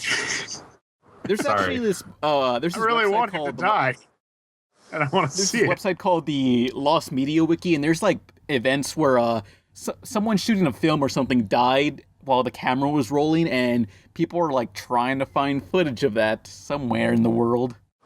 Like there's one, like there was this Mountain Dew commercial, this guy who parachuted from a plane, and he wasn't satisfied with the first take, so he did a third one, and his parachute didn't work, so he died on that take. wow. Guardians of the Galaxy is a fun movie. Yay. Oh, the cartoon's coming out in the fall, by the way. It just Hopefully it won't fucking suck. It'll like I wonder if there'll be like regular show where they'll just bring in like 80s music over montages. I wonder if they're gonna have music in it. I mean, they'll probably be too cheap to do so. They'll just use generic songs from their stock library. I still like that soundtrack, Guardians of the Galaxy. I don't know. It's such a fun. That's the thing I like about Guardians of the Galaxy. It's like a lot of fun. You know, I can always put that movie on, be in a good mood. And I think Chris Pratt's way better in that stupid Jurassic World. I mean, it's definitely a lot more like self-aware because like even the trailers acknowledge that like nobody knew who the Guardians of the Galaxy were. It was also kind of probably their risk. Oh, sorry. It was their riskiest movie, and then Ant-Man came out and made even less money. Well, I think Ant-Man, I don't think is as risky as Guardians of the Galaxy because Ant-Man's at least been around for a while. Guardians of the Galaxy, like that team is like relatively new in terms of comic books. Like it's really untested waters. Like that could have been a huge mistake. But like when I saw it, I was like, man, I'm having a great time, and I think people could dig this, but I don't know if they will. But I think. Also, it's not an origin story. It's not a superhero movie. It's a space movie. It just had like a lot of cool elements behind it, and the chemistry with everyone worked really well. And I don't know. It was. I always have fun with that movie. It's like one of my favorite Marvel movies. Probably. Yeah. Reblog if you're an 80s kid. It was one of those like no one expected it. Like no one knew who the fuck these guys were, and then it like came out, and suddenly everyone's like, "Oh, these guys are actually really cool." It really took off afterwards. Like I remember some people said it was like a parody of the. So I heard a couple people like saying it was like a parody of the Avengers. Really? So, that was not like this is a huge general consensus, but that's just what I was hearing from like friends at my college and stuff. Normies, you mean? Yes. And shut the fuck up. Oh. Or like, I know a lot of people who won't see a comic book movie or don't like a lot of comic book movies, and they not only saw Guardians but liked it a lot. I think that says, like, I think the first Iron Man did that also, where you get people who they're not even into that thing, but they had such a good time they don't care. And like Guardians, like by the end, you're feeling good. You have a bunch of 70s songs stuck in your head. I just like, and I think James Gunn did a good job. I mean, I know just like a half hour ago, I talked about how directors don't get to have a lot of voice in Marvel movies, but Guardians is kind of the opposite. Like, it's not exactly like a Marvel movie. It's kind of like this guy's own weird vision, you know? Yeah, because it's already just like this weird movie that no one knew how general audiences were going to react to that. But afterwards, like, everyone wanted like one of those Groot plants. Yeah. Apparently, was there a Groot like chia pet? Is there? I'm asking. I know they wouldn't release the little dancing Groots because Marvel, they wouldn't make the toys when the movie came out because Marvel considered it a spoiler. So they held it until Christmas. But I think you can get them now. Awesome. Yeah, and I see like pop figures of them, and like, you know, if there's a pop figure of it, it's a success. It's just like a perfect summer movie because you come in just to be entertained and have fun and see a decent film, and I think it was just really good at that because most summer movies are too dumb, and Guardians of the Galaxy is like the perfect amount of dumb. Like that part where he's like he got my dick message. Like, that's funny. Although I had one problem with the Guardians of the Galaxy is like, I think this was the first Marvel movie to start doing this. Is like, it just opened up with like, it didn't open up with like, Paramount Pictures, Marvel Studios, that sort of thing. It just opened up with like Star-Lord with his mom in the hospital, and I was like, is this a trailer? What is this? This is a long trailer. Oh yeah, it did feel like a trailer. Iron Man, but that opening part is so good. Like, I like that because it gives the movie its heart. Because, you know, like, even though he's like Star-Lord's kind of a dick and stuff like that, you know, he like cares about something. You know. Yeah, it just confused me when I first saw it. Like, what is this a like? I seriously thought it was a trailer to another movie. I don't know about you, but I always felt like that scene was directed by someone else. Like, the tone was really, really different from the rest of the movie. Oh, it never felt like it got like that serious again. No, it really not that that's bad though. I think that added to it. Yeah. So Star-Lord took like 30 years to open up that one package. Yeah. I think it's a good moment for the whole movie because you realize he feels like, because that's the thing about Marvel films is like they're not really about the action sequences. They're about the characters and how they grow through those situations. That's probably why Thor: The Dark Lord sucks, is because it doesn't do that as well. Whereas Winter Soldier, yes. Yeah. What did you say? Did you say Thor: The Dark Lord?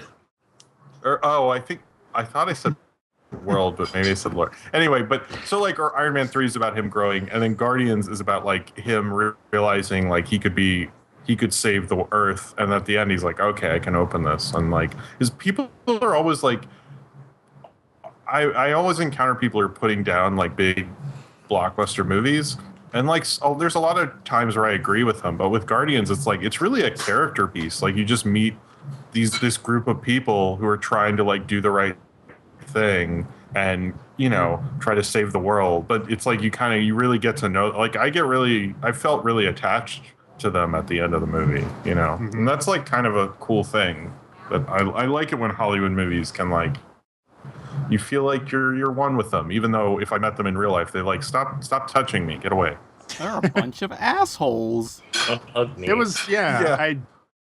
I mean, I do dig that because like in the Avengers, at least like with the dialogue and stuff, they're really like witty and like snappy. They always have some sort of comeback and stuff. With Guardians, it felt so much like y'all are like idiots, and it's really obvious that you guys are idiots. But that's like the good part. Yeah, or like they just felt like normal. Yeah, well, yeah, like normal. Actually, is probably a better word for it. I guess the quote that would sum it up is the scene where he says, "You all happy? We're all standing up now. Bunch of jackasses standing in a circle. Now we're all a bunch of idiots standing in a circle. Are you happy?" That's what it was. I love it. Now I'm standing. We're all standing. Bradley Cooper was really good in that movie. Oh my god, yeah. I didn't know it was him until afterwards. I was like, I know that fucking voice. Who the fuck is it? Yeah, because apparently he's just doing Joe Pesci from Goodfellas was his big inspiration. Oh. It was just funny.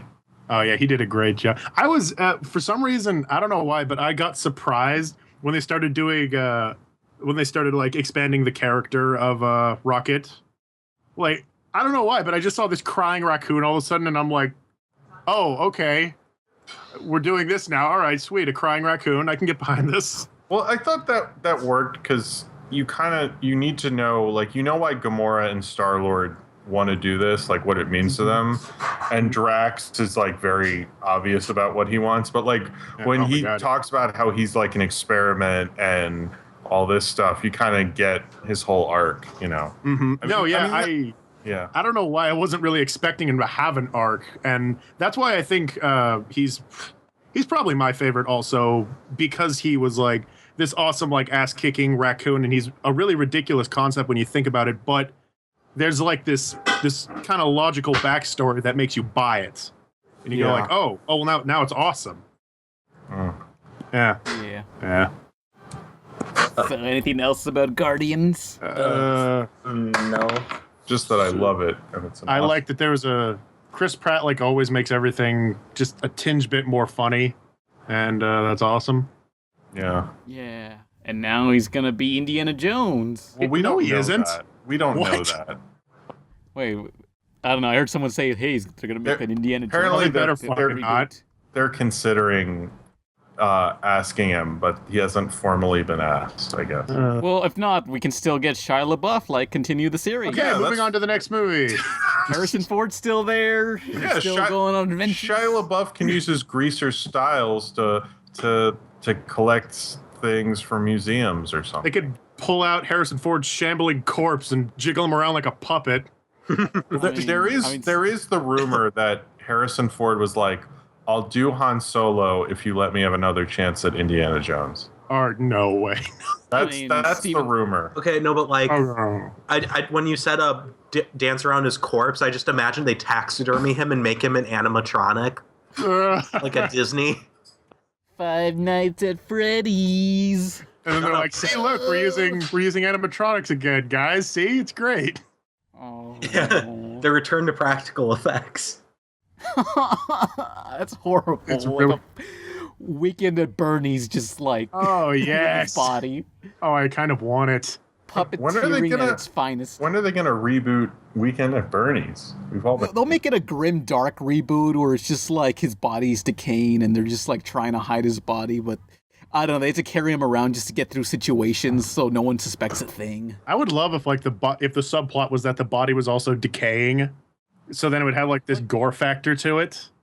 And there's like maggots on the inside of him. Like they open his mouth to pretend that he's talking. And Oh, it's just, yeah. you just see a whole bunch of maggots just They just spill like out. fall out like water. Just You could get like a horror director to do Weekend at Bernie's, but get two comedic leads, so it's still funny, but then his like jaw will fall off in the middle of a frat party. oh my god, yeah. Doesn't Bernie have sex with a bunch of ladies in that movie? What? Did it? I think he does. I think they're like, oh, Bernie's so sensitive. That's something. Well, Rick Mortis, you know, that. Or that scene in Clerks, that girl has sex with the dead corpse. Oh, Thinks yeah. it's Dante. Yeah, I remember that. I need to watch these horrible movies. Oh wow. Yeah. And then she's in shock because I'm just telling you Clerks now.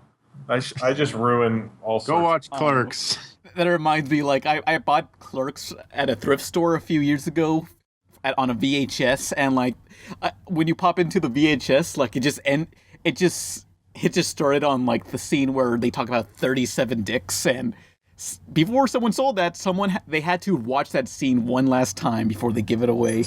They're like, I need to see. I like the part in that movie, the 37 dicks part, where he says that and there's a guy, he's like, hey, don't suck any dicks on the way to the car. And then there's the guy standing there and he starts walking, go, hey, what are you doing? Hey, stop it! That's such a good gag. This world needs something more powerful than any of us. Trouble always comes around. Ultron in the flesh.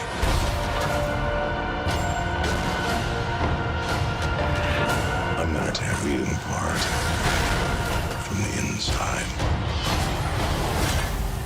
Oh boy.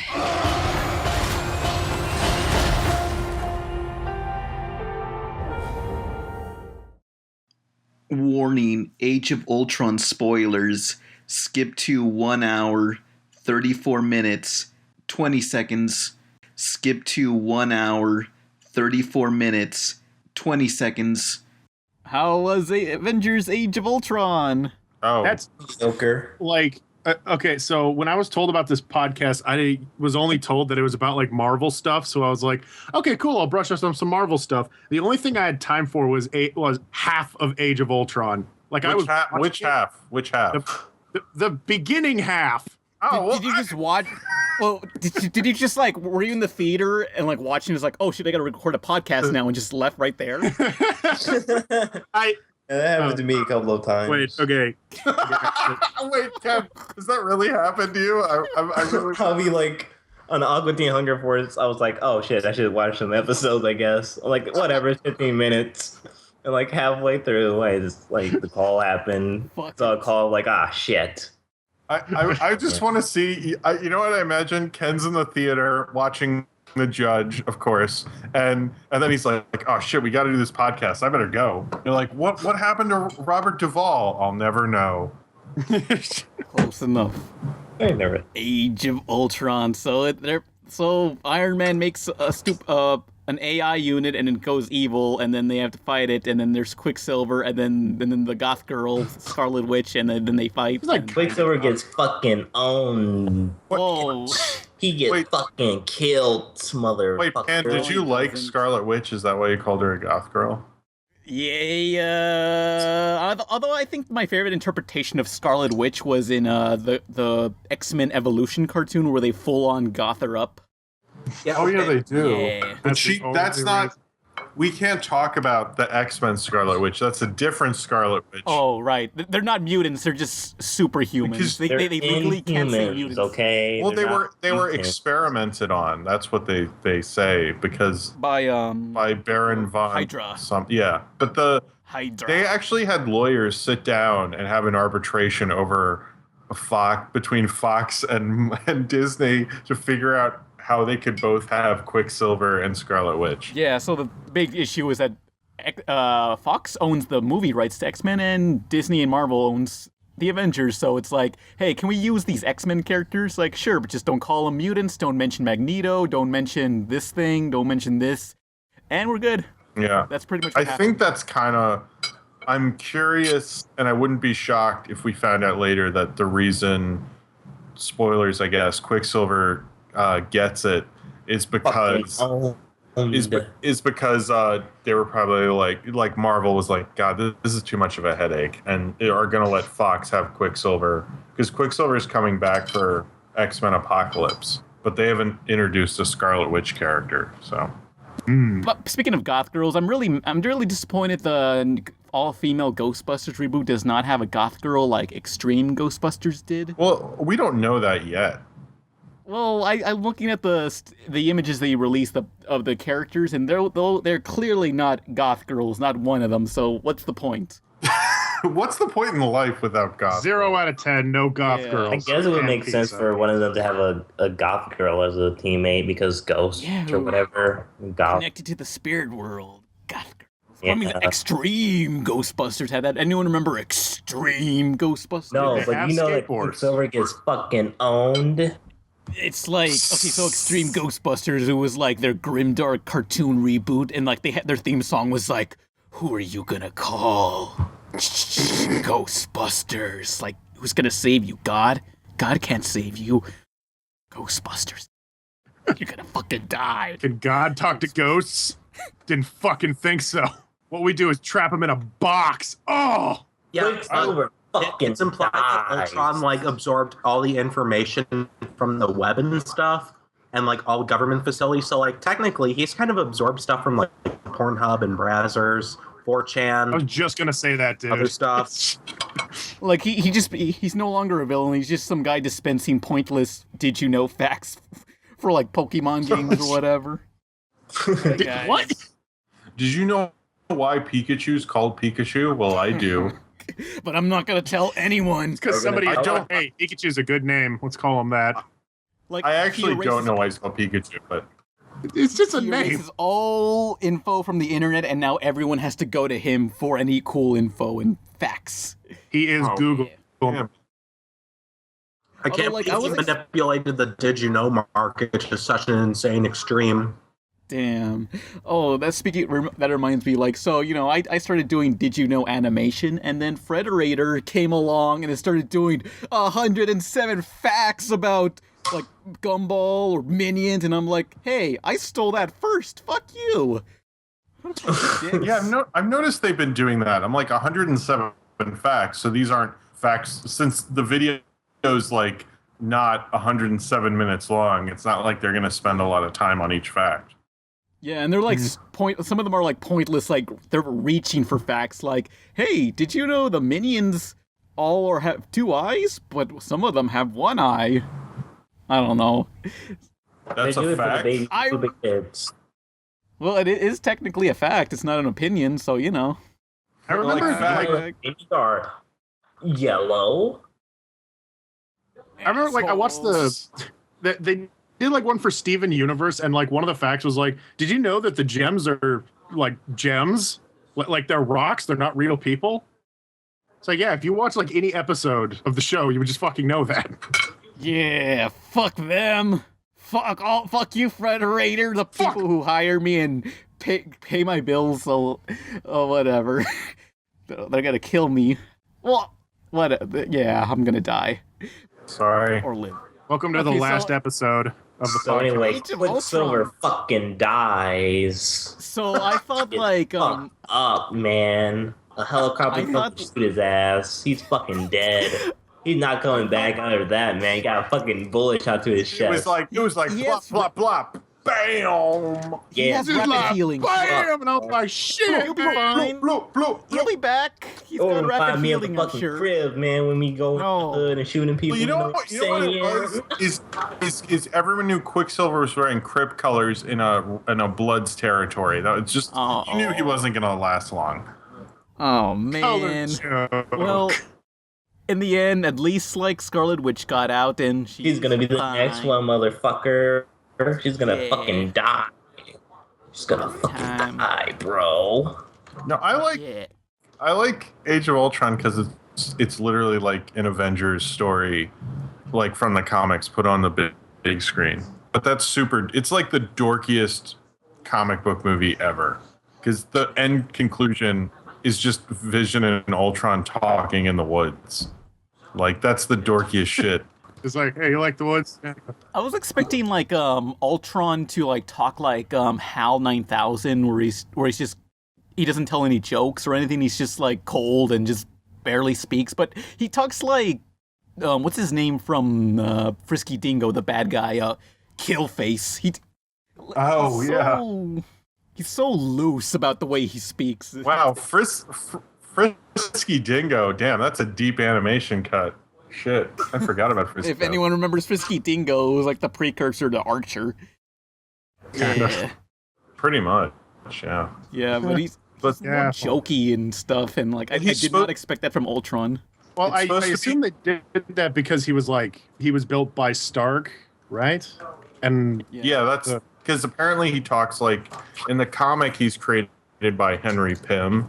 And he kind of acts like Henry Pym and has an Oedipus complex and does all sorts of fucked up shit to him. Uh-oh. And then in the movie, I guess they continued that Ultron Oedipus thing by like having him not only hate Tony Stark but kind of talk. And James Spader, the actor, was legendarily with Robert Downey Jr. in Less Than Zero, which is like kind of one of their defining 80s movie, so it kind of makes sense. I did absolutely love that scene with like the guy, what's his face, is just like, hey, you talk like Tony Stark, and then he just like grabs his neck and he's like, I don't sound anything like my dad, shut up. Oh yeah. That's so stupid. And then but the film like knew it because Iron Man just shows up, he's like, oh, you're breaking your dad's heart. Yeah, I like the part where he's like, and now I'm going to tell you my evil plan. That was fun. I know, fucking. That's the real glory of movies like this is they get it. You know, it's ridiculous. Of course, they're not going to take it seriously. Or the part where what? Hawkeye. Yeah, that scene with Hawkeye. Where he's like look, this island's floating. I don't know what's going on. None of this makes sense. How can I let this happen? Hey, you okay? This is all our fault. Hey, look at me. It's your fault. It's everyone's fault. Who cares? Are you up for this? Are you? Look, I just need to know because the city is flying. Okay, look, the city is flying. We're fighting an army of robots. And I have a bow and arrow. None of this makes sense. But I'm going back out there because this is my job. Okay, and I can't do my job and babysit. Doesn't matter what you did or what you were. If you go out there, you fight, and you fight to kill. Stay in here, you're good. I'll send your brother to come find you, but if you step out that door, you are an Avenger. And I have a bunch of arrows. Wait, did he say that? I have a bunch of arrows. He said like, look, we're in a floating city. There's an army full of robots, and I have a bunch of arrows. None of this makes sense. Quicksilver, you're gonna fucking die. Like, he has to remind himself. We get it. He died. He fucking died. Dead. Are you happy? We all I'm fucking really die, happy. Ken, all right? It's a circle of life. You ever watch Lion King? Yeah, that was in it. Stop it! Yeah, like Quicksilver was like, didn't see that coming, and Hawkeye should have been like, I bet you didn't see those bullets. I like that. That's good. And then everyone just starts snapping like, oh shit, oh shit, oh. You just fall down dead, and that's it. Damn. I mean, the thing is, that movie's like has so many characters and so much going on. But it is like, if you read any Avengers story or like one of those Avengers graphic novels, and Age of Ultron's like exactly like one of them, which is cool. But the people who didn't like it, I'd always go like, so did you ever read Avengers comics? And they're like, no. And I go, oh, okay, I kind of get why you didn't like it, because like it's really like an advanced Avengers comic. You know, it's not.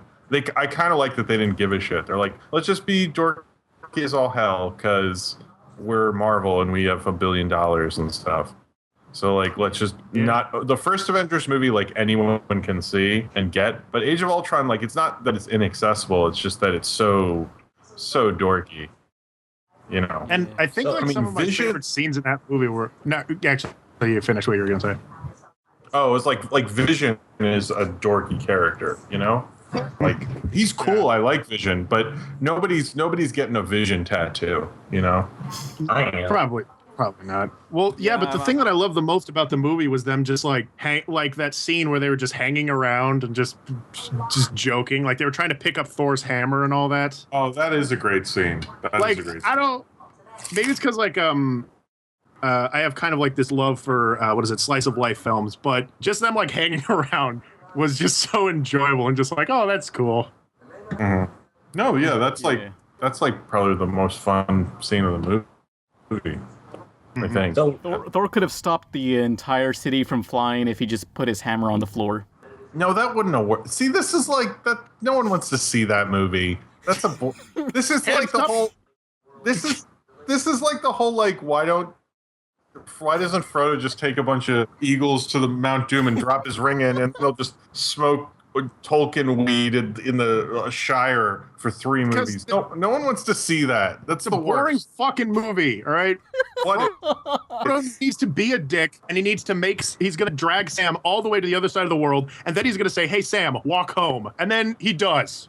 Until he finds breadcrumbs, and then he's like, you know what, this is bullshit. I'm not going all the way home. But I think the best moment in Age of Ultron is like when they're rescuing all the people, like you see for 1 second they rescued the dog. The dog lives in this movie. Well, the dog lives. That's another, like, everyone kept saying how that was a reaction to Man of Steel. And maybe a little bit, but that's like the Avengers would always do that in the comics. Like, they'd always be like, 3 of them would be fighting the bad guy, and the rest of them would be on, civilian rescue duty. That's just like, the Avengers always did that stuff. But I think that's, that's how the Avengers do. They save people. And yeah, I thought that was like the shit with Iron Man. He was trying to like secure the Hulk, and like mission number 1 would just like get him away from the city. The Hulk was a giant bitch about it. They actually cared about the city this time. Oh my god, yeah. Yeah, I don't think that's entirely true, because one thing I really didn't like about the movie is that it was during the scene where the Hulkbuster and the Hulk were fighting, and like Iron Man like finds a building that's not occupied, but still crashing a whole building is going to cause a fallout. He can pay it. Well, it's no, that's not my point. Because then, like, he crashes it through, and then the Hulk like sees the citizens, and they're all running away. And then, like, I thought it went a bit too far, because it's like some of the reaction images was this one woman in like shock, and she was just standing there, and someone was like, "Come on, we gotta go!" Yeah. And then like all this other shit, and I was like, "Damn, that's like in poor taste." They tried. Well, no, that was the thing. That was the woman from before. It was like the first woman that was like getting out of the car, and Hulk was coming up to like crush her head or something. It was like the same woman. I know, but still, it was like invoking like 9/11 imagery, and I thought that was in poor taste. Well, that wasn't as. I don't think it was. I didn't feel it was like 9/11. I mean, Man of Steel did, but I don't think Age of Ultron. Yeah. Man of Steel, I saw. I mean, I think I've mentioned it before, but seeing that movie in New York was like, thanks a lot, fucking Man of Steel. I wanted to see a Superman movie, and now these people are crying in back of me. You're welcome. The whole theater is crying, and you're just like, guys, shut up. It wasn't that bad. Come on. Don't worry, guys. I'm not gonna forget. Let's just watch the movie. We get it. Don't forget. Yeah, it's fine. What's a little dust? I can brush off a little dust. Wow. Hey, Whoa, Age of Ultron. Hey, wait. So when Scarlet Witch touched like Tony Stark's head, didn't she have the vision of like what's his name? The big Thanos, like killing all the Avengers or whatever? Thanos, the No, hands it's of just fate. the Avengers are killed. It's not Thanos. Oh wait, what? Yeah. He doesn't see Thanos. He just sees all the Avengers are dead. Oh, okay. Never mind. Did anyone else like laugh a little in like Captain America like grabbed Tony and he was like, "You killed us," or like, "You killed me." Yeah, like he just very blatantly said like, "It's your fault we're dead." You failed America, Tony. You killed us. You're why we're speaking German now. Oh. Hate German.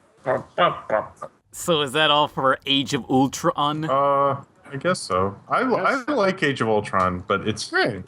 I saw it twice in theaters. It got to a point where I had no idea what was going on. Like, why were they trying to smash Vision? I don't know what's going on. I like that Vision was in it. He's a character, you know. Are you ready to be the Ant-Man? Oh my god! Whoa. Awesome. I'm getting the hang of this. Saving the world. You know how that is. Marvel's Ant-Man. Everywhere July 17th. Yeah, but next thing, Ant-Man. Boring. That's phase 3. Next movie. No, Ant-Man's phase 2. He's the end of phase 2. Yeah, end of phase 2. What's phase 3? Phase 3 is Civil War till the end of Infinity War. Oh, okay. Which is not. Here's how Infinity War gets confusing though. The movies are called Infinity War, but it's actually not based on the comic called Infinity War. It's based on the comic Infinity Gauntlet. War sounds better, okay? War sounds cool. Yeah, they just thought Infinity War sounded cooler. What are they fighting for? But like, What is it good for? Absolutely nothing. Say it again. Yeah. So in case you're wondering what the deal is with all that, that's I see. Because I've read people write these things like, how can they do Infinity War before they do Infinity Gauntlet and Crusade? And I'm like, dude, you're dumb. They're not doing that. Dude, shut up. You're just stupid. So is phase 4 going to be Infinity War? Then, like, comic. Phase 4, no one knows what's going to be. I don't know if they do Infinity Crusade and War, the comics, because those aren't very good. I think they're just going to do Infinity Gauntlet. And then on to... After that, they'll have to get whole new actors to play everybody. That's a 2020 problem. I don't even know what's going on. I think they should just end the cinematic universe and then reboot it like a decade or so later. Oh. Anyway, Ant-Man. Ant-Man. It So, was fucking boring. It feels like a very back to basics, like, origin story movie. Yeah. That's the thing with it, is it's weird to... Because I think origin stories don't really work anymore, because before when they made origin movies, you're like, finally, Spider-Man's on the big screen. I'm okay with this origin thing. But now we've had so many origin stories that when they make one, you're like, dude, just really? Yeah. Just get to... They go through the same, like, steps. Like, I don't know, the character gets the power, and they're like, no, I don't want this. Oh, wait, yes, I do want this now. And then they have a training montage with them falling on their asses. Yeah. And then they fight, and then, I don't know. It's cool that they did Scott Lang instead of Henry Pym. I like... It needs to be...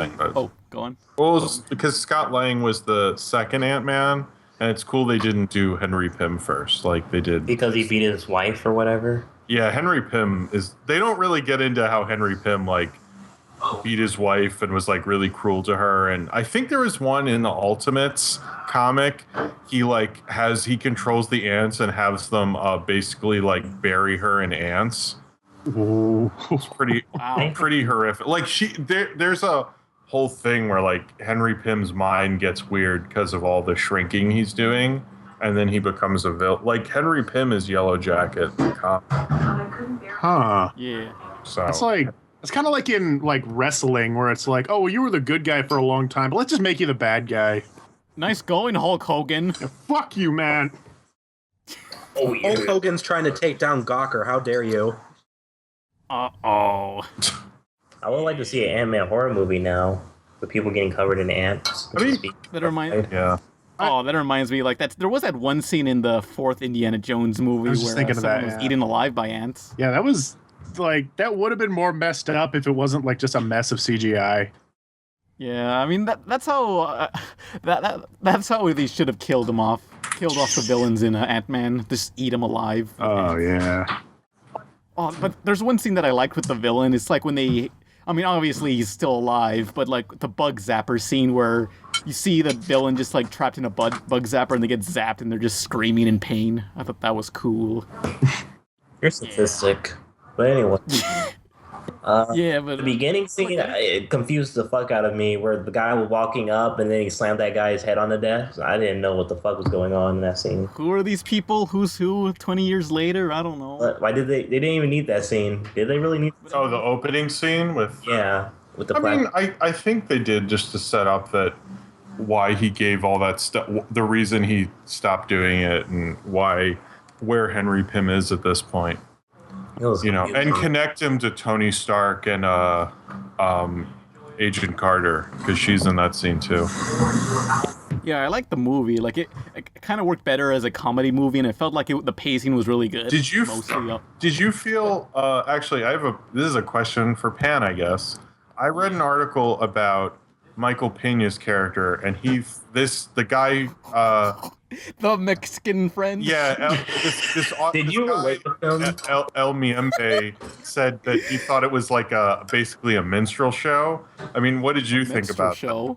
Like, what's a minstrel show? Like racist. Like was a it racist caricature. Like he was really upset about it. I'm just curious what you thought about it. A Mexican person. I'm okay as a Latino. I don't know. I mean, there are. I don't know how to say it. Oh, sorry. I don't mean to put you on the spot. I just. How do you feel? You're speaking for your whole entire race, Pan. How do you feel? Don't fuck it up.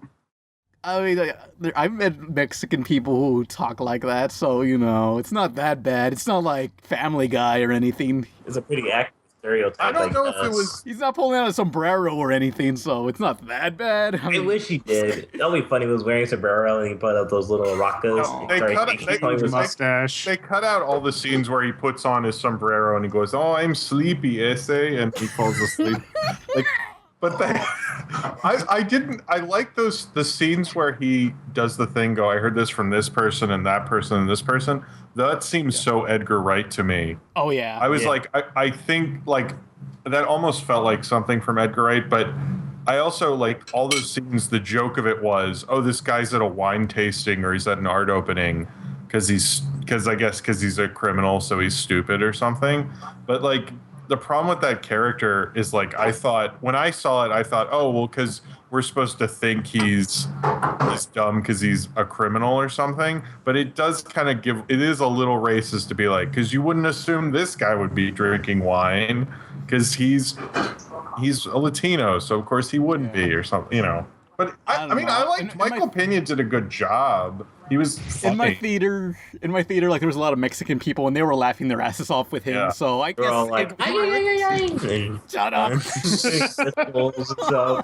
They're doing a little dance while he's talking. No. Good scene. I mean, he is really funny in the movie. He is you know. Is he gonna get an Ant-Man suit? That'd be great. Apparently, Mexican Ant-Man. Kevin Feige, they asked him like, you don't bring a lot of characters from the solo movies into the Avenger movies, and he was like, I would like to bring that character back a lot. Make him like Mexican jumping bean man or whatever. Oh, he can jump really high. And he can shrink to the size of a bean. No, and he can protect himself with a bean casing that goes around him. Jesus. Oh, no. I mean, Ant-Man... Oh, did you know there's two things with brands? I actually read about this yesterday. First is they wanted Chipotle to be his job in the movie, but Chipotle was like, no, we will not let our corporate identity be portrayed that way. So they got Baskin-Robbins instead, and Baskin-Robbins thought it was funny. Like the whole joke, like, oh, what was it? Like, you don't mess with Baskin-Robbins or something? Yeah. Yeah, but then the other thing was when they got the Thomas the Tank Engine to be in the movie, they had to like, apparently he couldn't kill anyone. That was their main stipulation. Like no one can die because of Thomas the Tank Engine. And they were like, shit, I had 1,000 scenes where I wanted Thomas the Tank Engine to just run over pedestrians. That's why Edgar Wright left, huh? Because of that. I bet, you know what? I that would be a hilarious reason. They're like, look, I really wanted to kill Thomas the Tank Engine. I just wanted Thomas the Tank Engine to just start killing people like on the streets, like everyone's getting run over. Happy, scary stop motion face, just going like, yeah. But this one's weirder than any of the other directors they've had problems with, because he pretty much like they had to hire a new director right before it shot.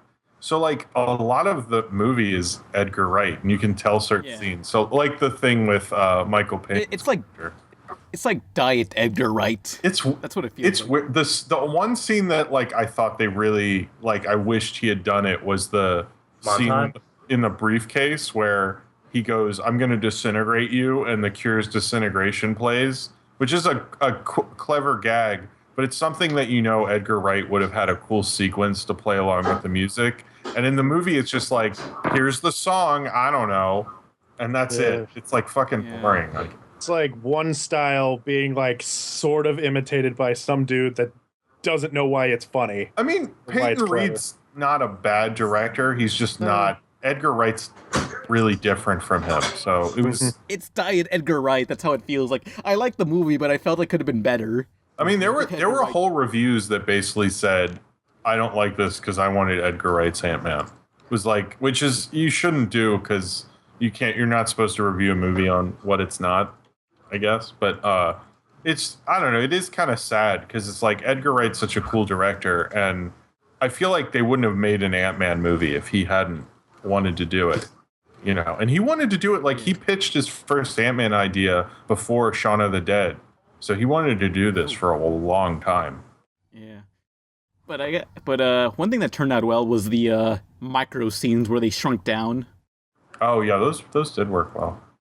Yeah, like it does have a much more creative final battle than any other Avengers movie, where they're not destroying the city for once. It was just a little girl's bedroom.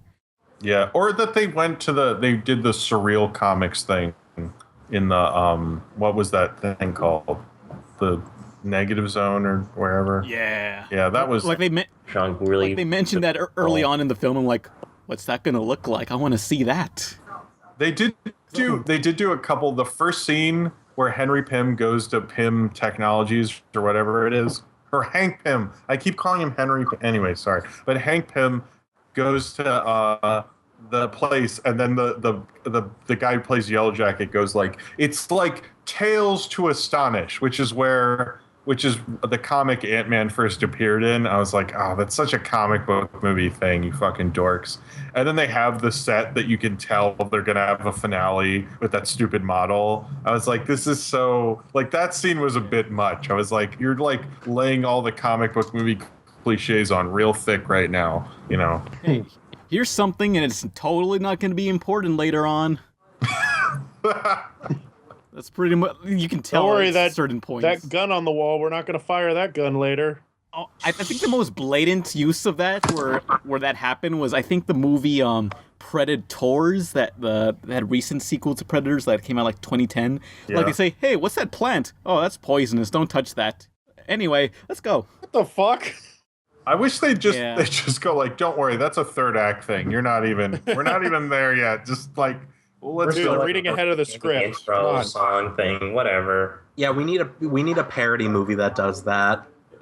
Just like, oh, that'll be in the third act. Don't worry about it. Don't worry about it. Would be better is like they get to the end of the movie and they're like, I thought you said that would be a third act thing. Goes, there were rewrites between the first and the third act, so we just cut it out.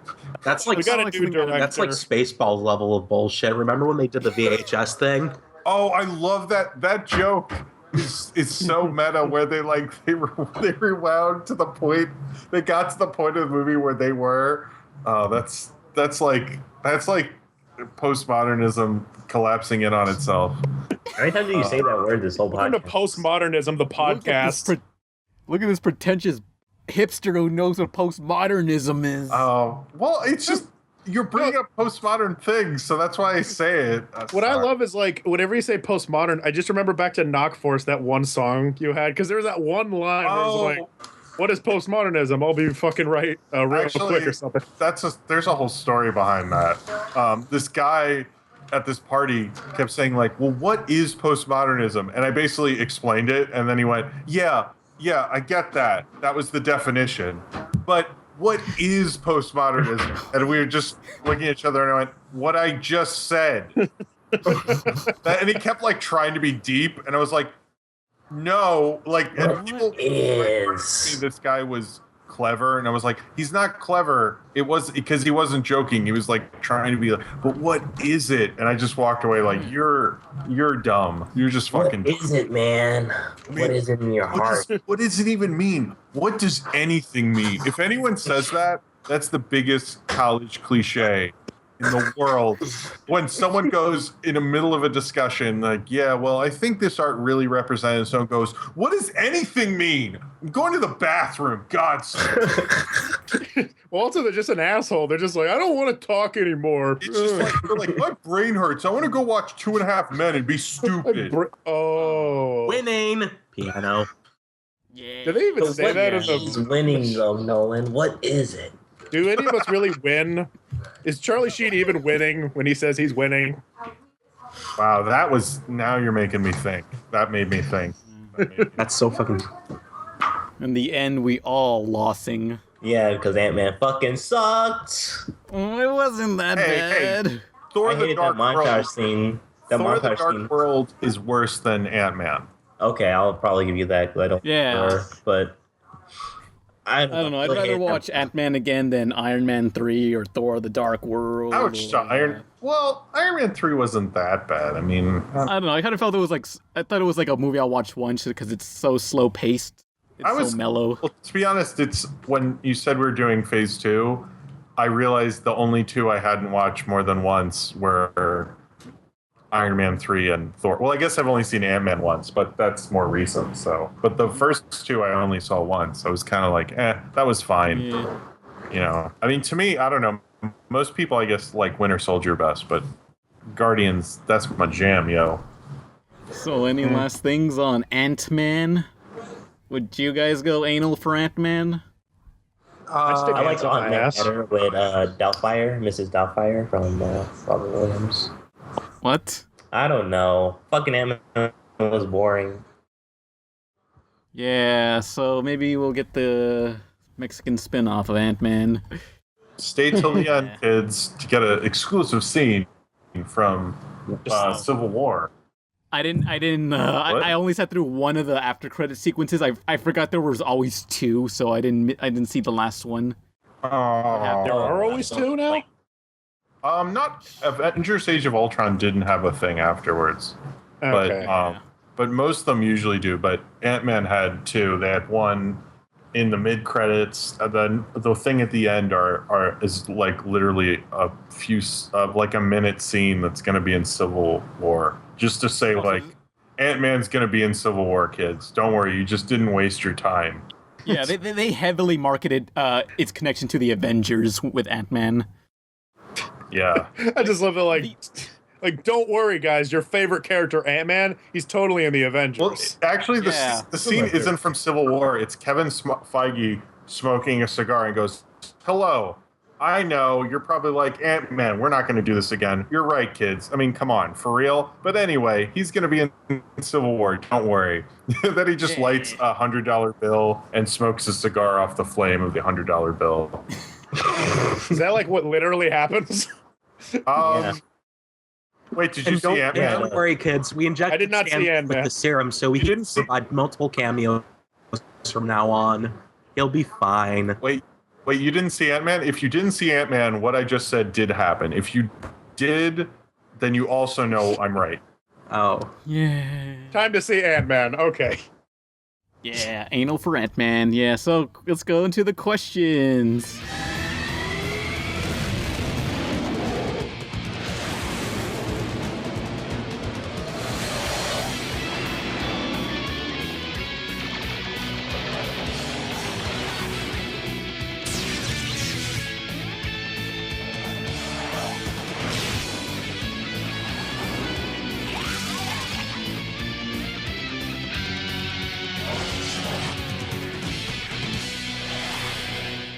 Wait, what'd you forget to record? Report. I forgot to report this news. What? Okay. This one article. So you guys remember the SWAT Cats? Kickstarter. Oh, yes.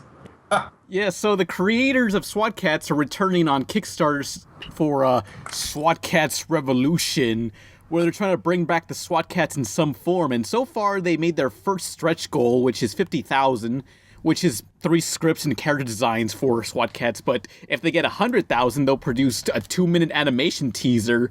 If they get 200,000, they get a full episode.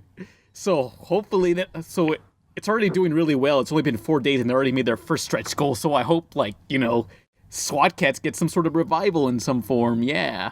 Ooh. Hopefully it won't be a catastrophe.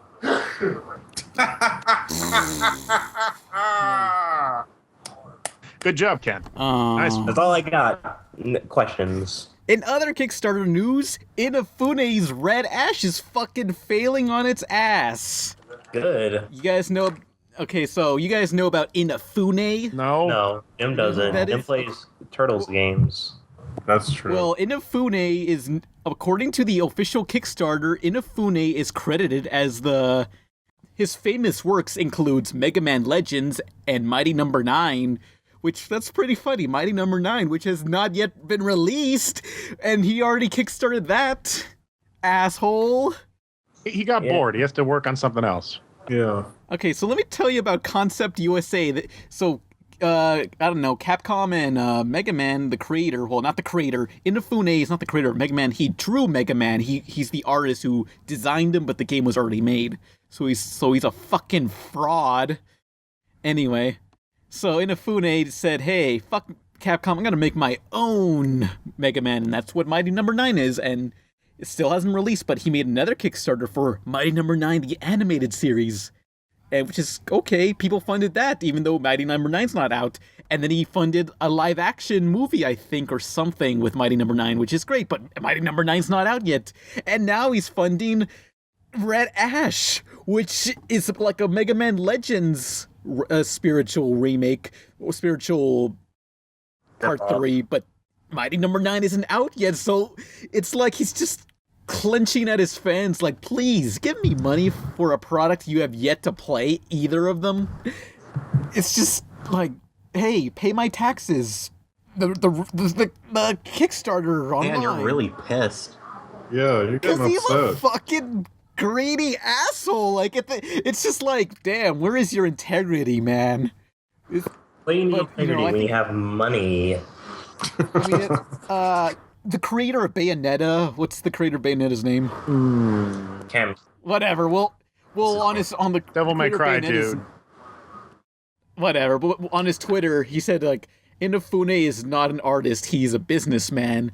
And now I believe him because Inafune is just a greedy asshole.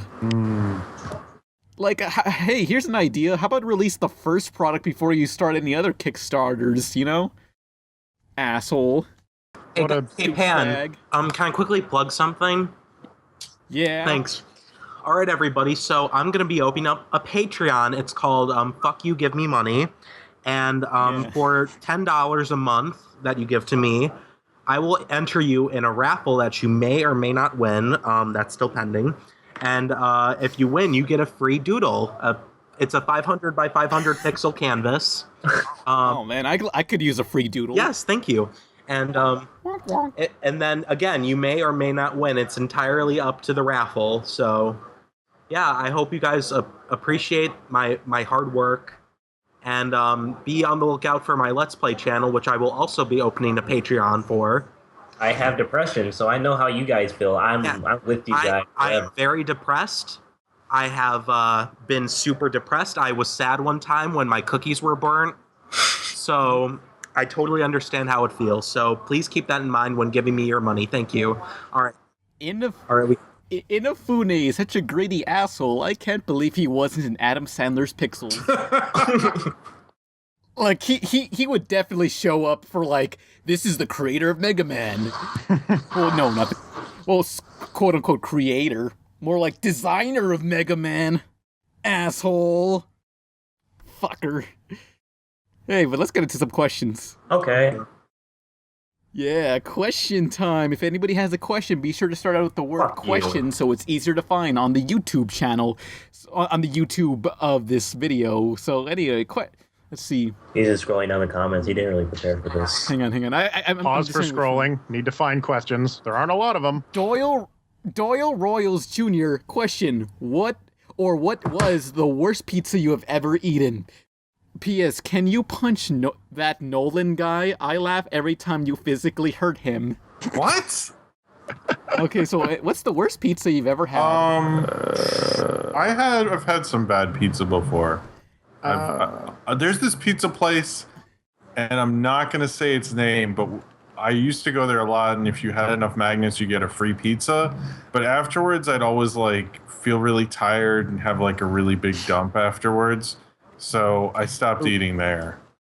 Wait, actually, I know bad pizza I had, and it's a good story, and it involves the video games and stuff, and so the kids will like it. Video games.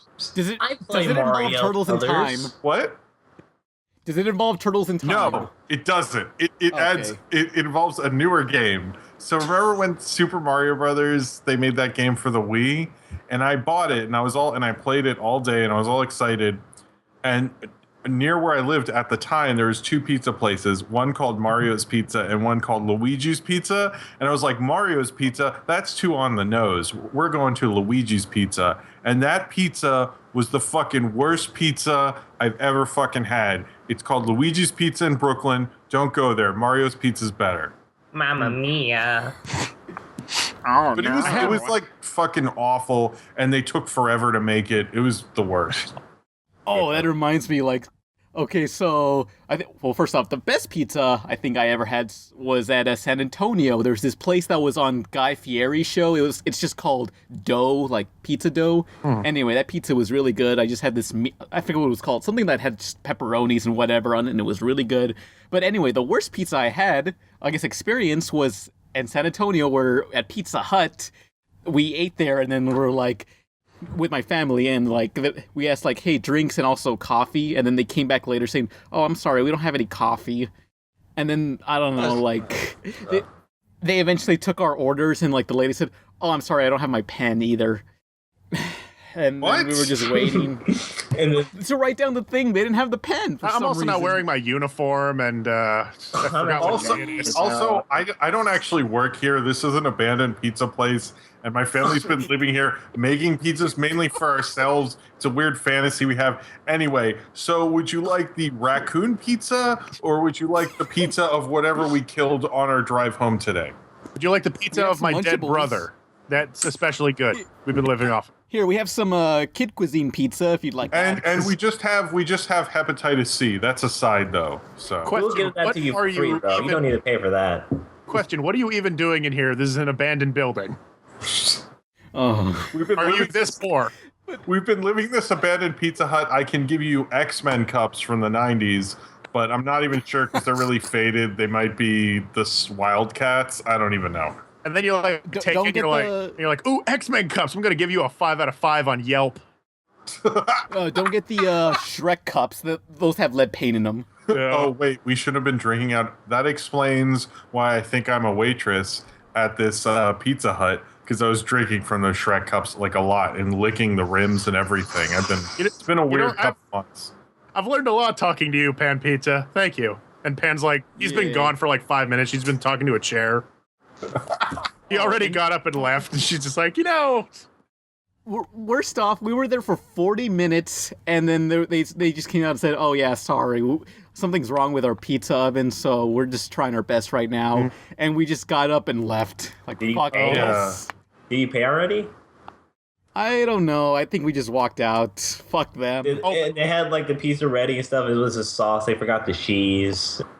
Behind the scenes of that pizza place, there better be the Three Stooges or some sort of comedic cartoon character just fucking things up. Oh, man. It better be I don't know what the hell happened there. It was just a huge disaster. Just horrible service. No, I had this story which I kept trying to say. Oh, sorry. It's no problem. You guys had great stories. I always remember the worst pizza I had was when I was at a friend's house. Because I think it was a week-old pizza, and he's so lazy he didn't throw it away. And me, I don't have a sense of smell. So I woke up really tired from the night before, and I just like very passively like walked to his fridge, opened it up, and I was like, "What's in here? Anything good? Pizza? Okay."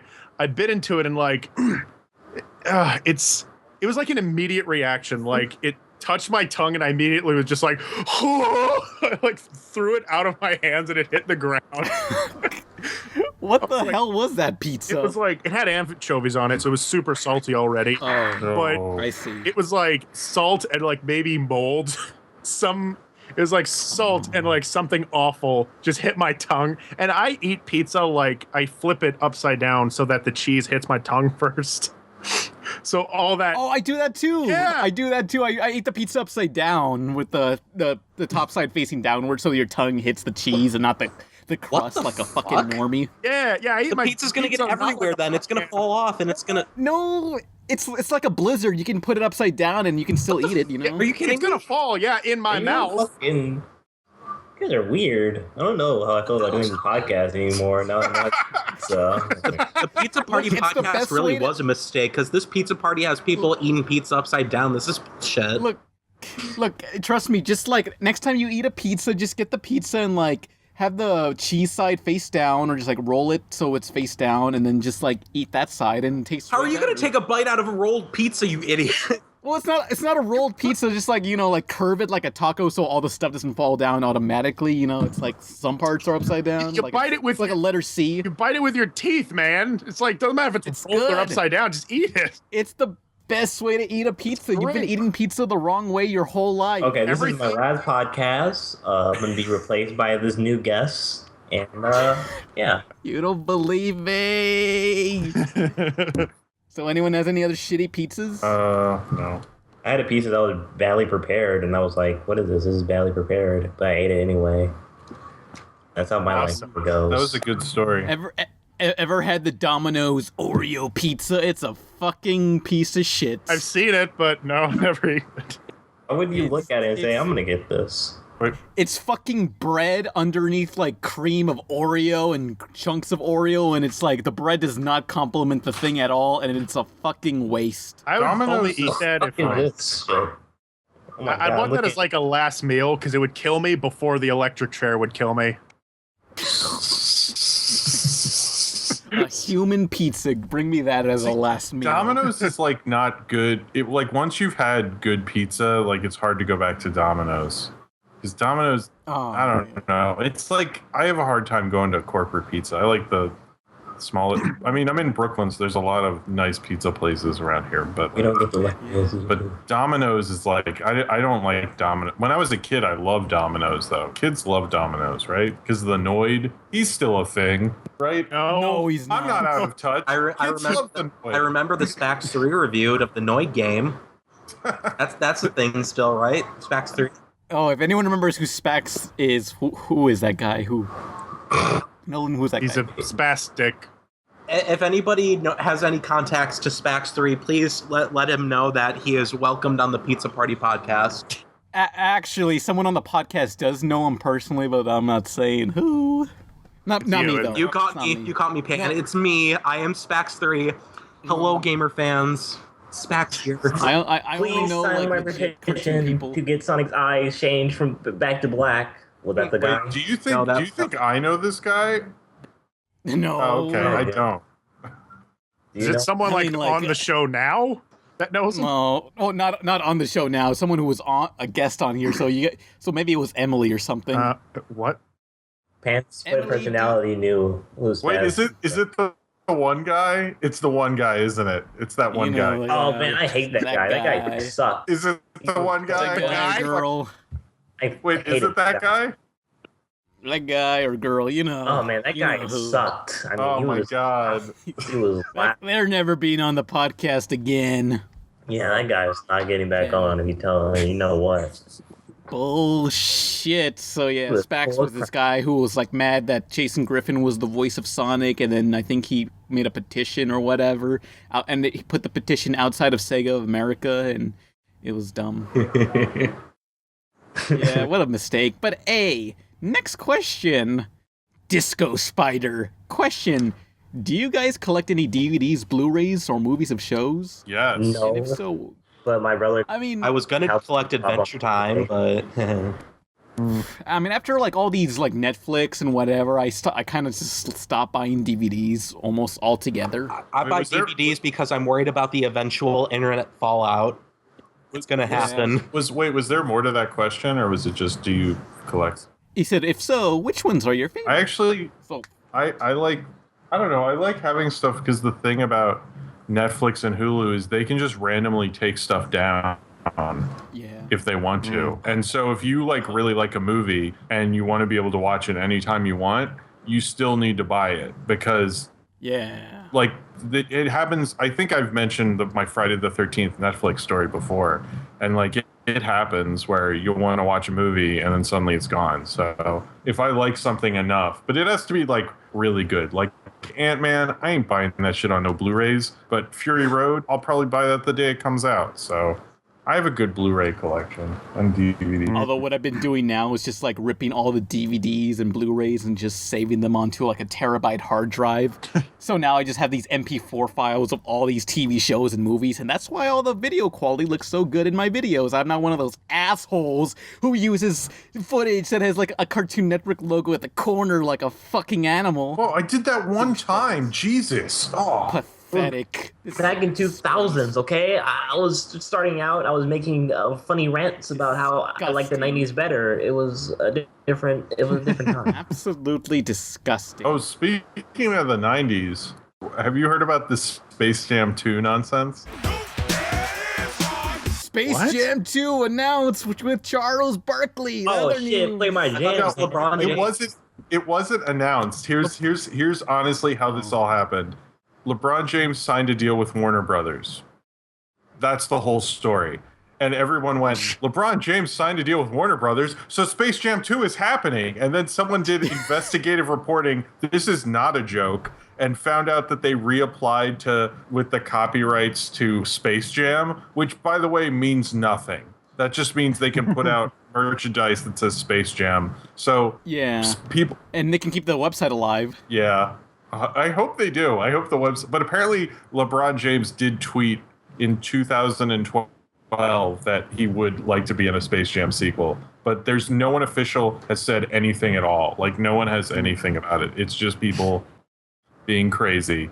That's the internet. Like, if there truly is a Space Jam 2, like the way they should announce it is like on that shitty little website that's still up since the 90s. They should just have like update right there, and it's just like a flashing icon, and right there is Space Jam 2. Oh my god! I wonder how long it would take that news to get out. Like, what if like no one checked the website that week? Oh, everyone's always going on that website. I'm sure of it. Is that your homepage?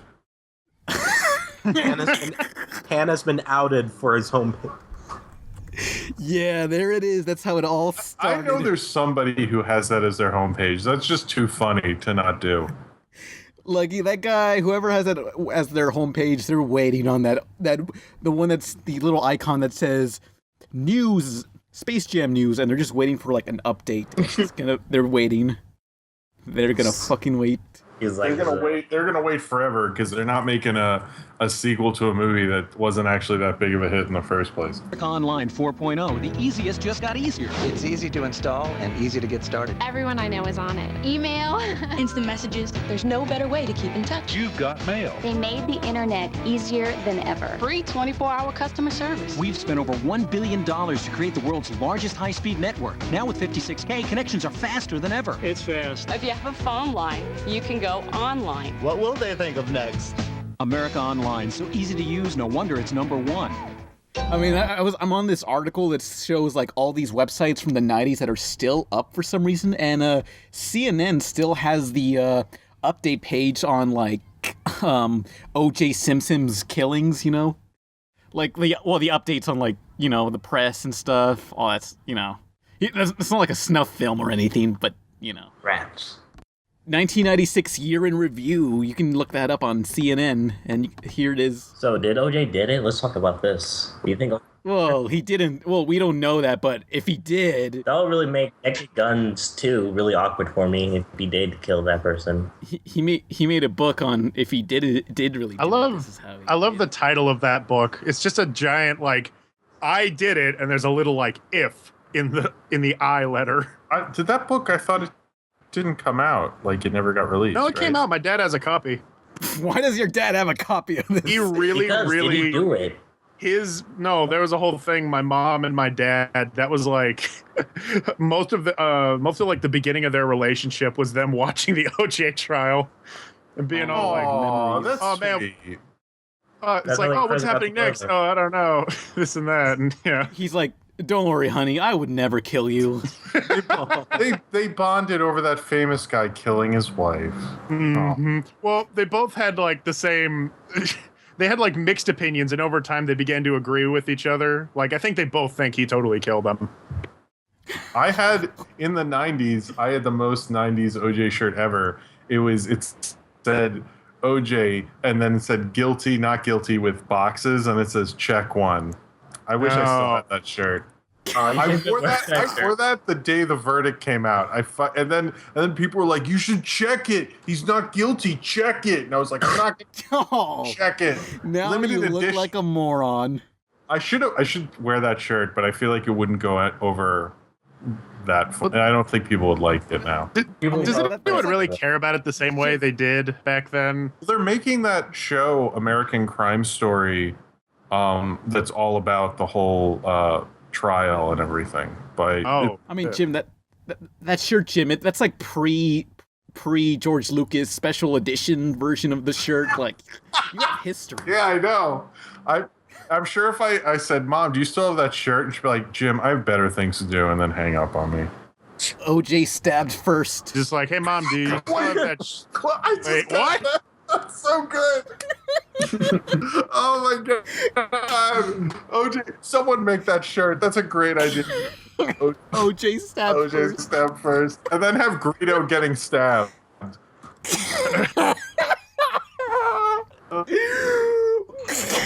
Oh. That's fucking Remember when George Lucas wore a Han Shot First shirt? And I was like, wow, even George Lucas hates George Lucas. I kind of hurt myself. He doesn't care anymore. He has money. He's like, that George Lucas, what a piece of shit, ruining up Star Wars. Oh. Wait a minute. I'm George Lucas. Yeah. Well, you know what a dumbass putting Jar Jar Binks in a movie, right? Am I right? And everyone's looking at him like, oh boy. Yeah. Hey, wait a minute. You look familiar. No, I'm just saying that's a different George Lucas. I'm the George Lucas clone. I'm the good George Lucas. That was back when I was possessed by Satan. I'm normal now. Don't worry, guys. Would George Lucas wear a flannel shirt? I don't think so. I don't think so. Some say I was possessed by a phantom menace. Fuck you, Jim.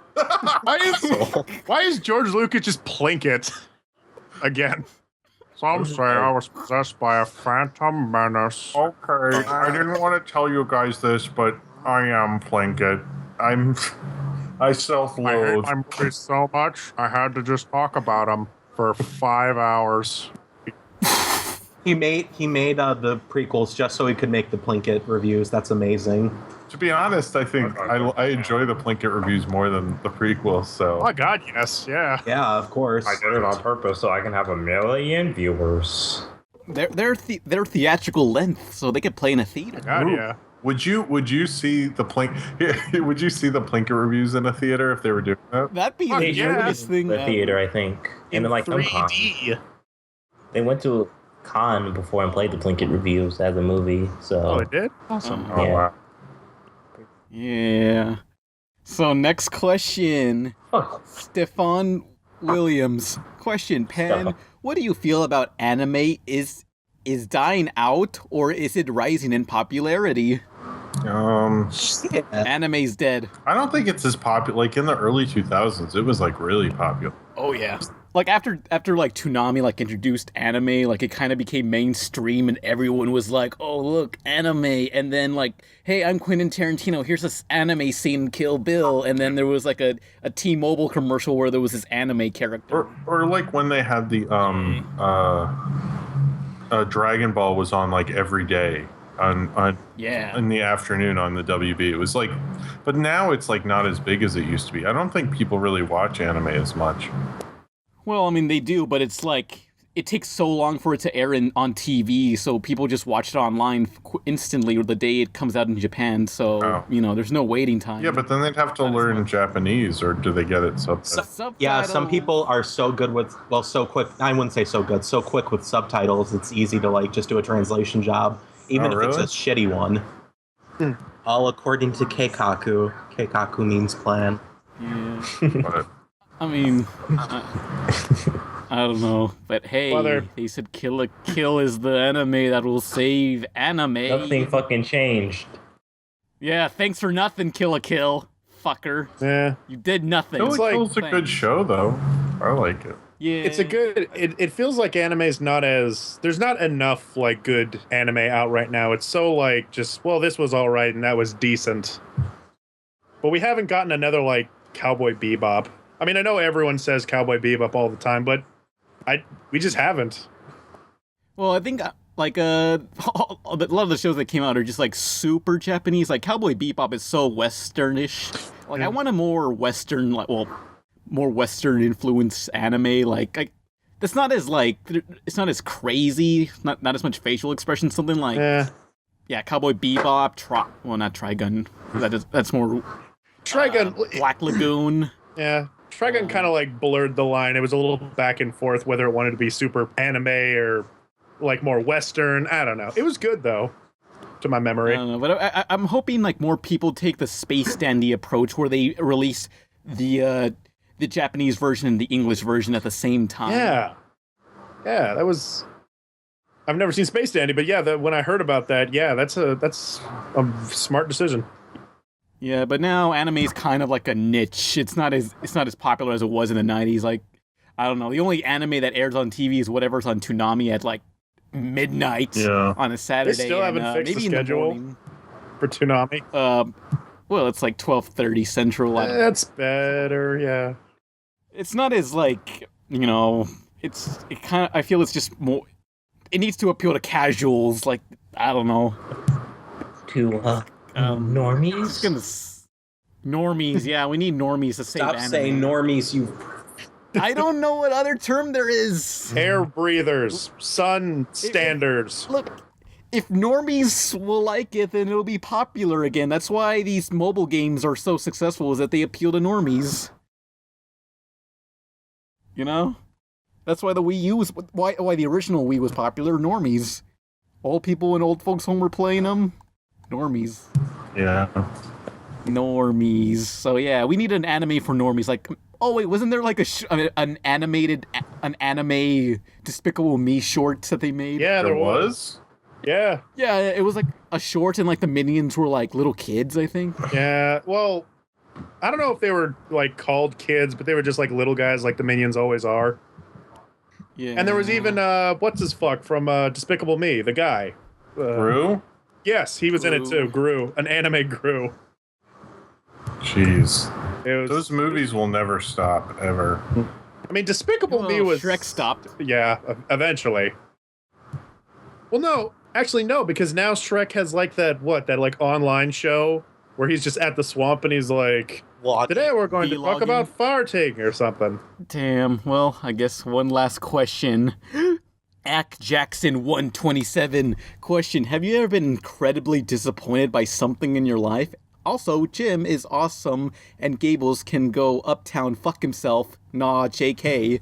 What? Don't diss Gables, you jerk. You can uptown go fuck yourself. The what? fuck was that even? What did half of that mean? He said it JK at the end, so it's okay, you know? Skip it. Next question. Next. Yeah, next. Okay, this is the end. Wait. I do have an answer for it, and then we can move on. You know what was disappointing in my life? That fucking question. Next question. Okay. Ya Boy Allen says, question: is there a time something disappointed you? It's the same fucking question. It's a different person. It's a different person asking the same question. RebelTaxi. These questions are disappointing me in my life. That's what's disappointing. You know what disappoints me? You know what disappoints me, RebelTaxi? It's fucking you. Whoa. My name's Pan Pizza. I don't give a shit who you are. His name isn't. He's not the taxi. He's the driver. Yeah. No, you're a fucking transformer. I can see right through you, man. I'm sorry. How does it feel, Pan, that your car is more popular than you are? Oh, so I'm like Knight Rider. I was always back and forth on whether you were RebelTaxi or you were Pan Pizza. Well, I always put like driven by Pan Pizza. Yeah. But it's that's on for like a split second, so no one ever reads that. Well, yeah. I mean, what'll often I need to just. I mean, what'll often happen is like I'll turn on a video and then I'll go to something else and won't be watching the video part. I'll just be like listening. So yeah. Yeah, I really should open up a video with saying, "Hi, I'm Pan Pizza, and today." Well, that was. I'm gonna be driving this cartoon. Today we're driving. I mean, that was my problem with JRadGex is no one knows how to say my name, so I always like ended it with like the name is JRadGex, which like helped like a little, but then like everyone still fucked with my name, so Probably should change your name. Yeah. no, fuck you. I like my name. Oh, Nolan's brother is pretty angry at me. Oh, What? Last What question. the fuck does that mean? means I that don't you know. and I are like we barely look alike, but we apparently look alike. Yeah, well, Ken just compares people really easily because his brain isn't complex enough to, like tell people apart that well, It's a disease. What did I do? You, jeez. Hey, last question. Last question. Will it be a Malik disappointment? Khan. Question: Has there ever been a show or movie you wanted to show your friends but didn't because you were scared how they would react? Yeah, like most shows I watch. The world must not know about Kill la Kill. I mean, not my parents, because there's this one time where I was watching TV across in one part of my house, like upstairs, and then like downstairs, I forgot I left the TV on, and my parents were just right outside the door, like turning the knob with the living room that has Kill la Kill on the TV. So I like had to rush into the living room and just turn that to a different channel quickly as fast as I could. Do you like grind on the rail to go down faster?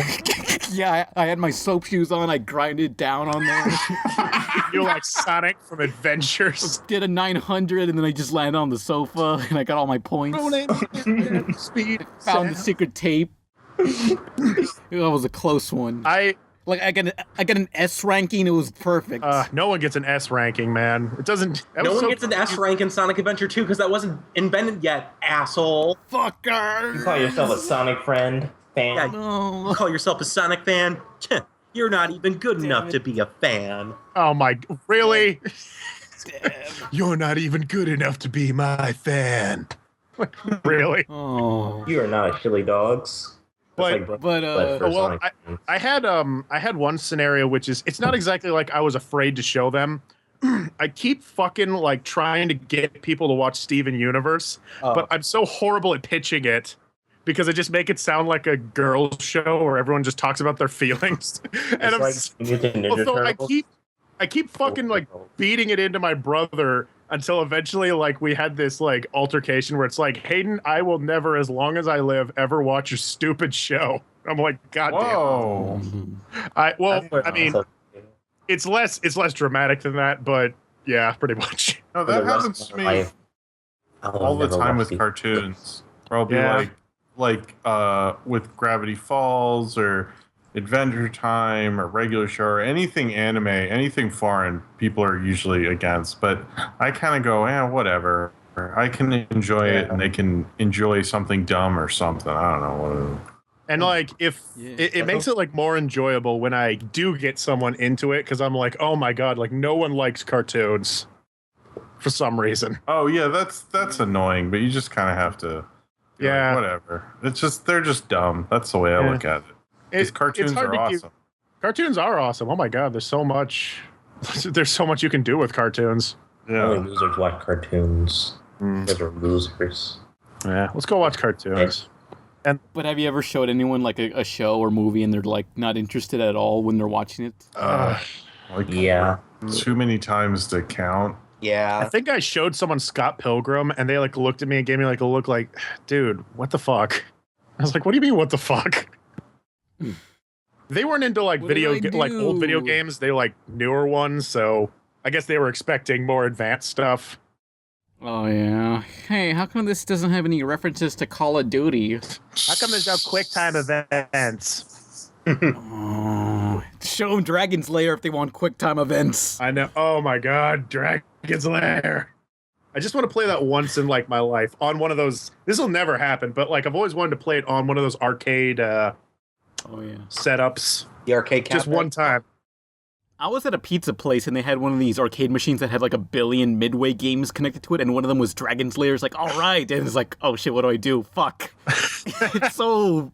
How did people play this? It's not very clear on what to aim at and when to use your sword. Mm-hmm. Yeah. Isn't it like just hit right and then with the joystick you hit right, or is it like? I mean, because sometimes there's a flashing icons, flashing area on the screen, and then you point to that general direction, and hopefully it works, or you did it in time. Mm-hmm. Yeah, it's kind of difficult. It's also an old machine, so it's probably not very responsive. It's Laserdisc. Oh, beauty. I just got a Laserdisc. Well, my brother did. Just got a Laserdisc. Time to upgrade. Mm-hmm. Yeah. It's time to finally buy a DVD player. So, yeah. We're going back on the topic. Yeah. Normies. What topic? They won't watch your topic? shit.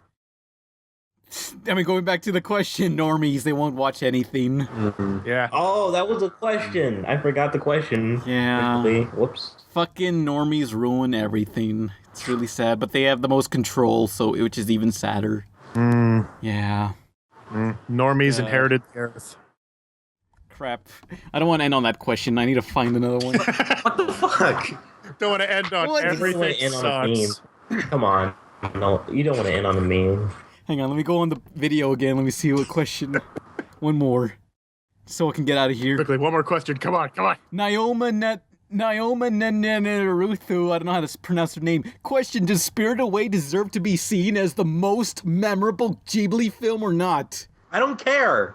Excuse me, it's yeah, Ghibli? Fuck Ghibli. Get out of my house. Look at me. I'm Japanese Disney. I'm Japanese Your opinion Disney. sucks. I drew a bunch of raccoons with testicles. Look at me. Ooh. Well, that's a different director. That's not even. I like to hi-ho her, Miyazaki. I mean, Look at Spirited me, Away I is got really 1,000 good. movies with little girls. And I like little girls. The worst part, I have movies that have a bunch of little girls, but then I go to fucking jail about it. It's bullshit, man. I like to have them Ghibli my balls. What is going on right now? That was the podcast. I have thousands of drawings of little girls saved on my computer, but then I get tracked by the FBI. I mean, like, and that's the end of the podcast. Who are you people? I was Jim. Girls, right? I'm Nolan. He was Jim. He's not Jim anymore. I'm JRadGex. That's JRadGex, everybody. JRadGex. It's a very weird name, I know. JRadGex, everybody. JRadGex, yeah. Or JRadGex if you need a good reference. That's what my sister calls me. She won't stop calling me it. And I'm Pan Pizza. So long, everybody. Bye, everybody. Bye.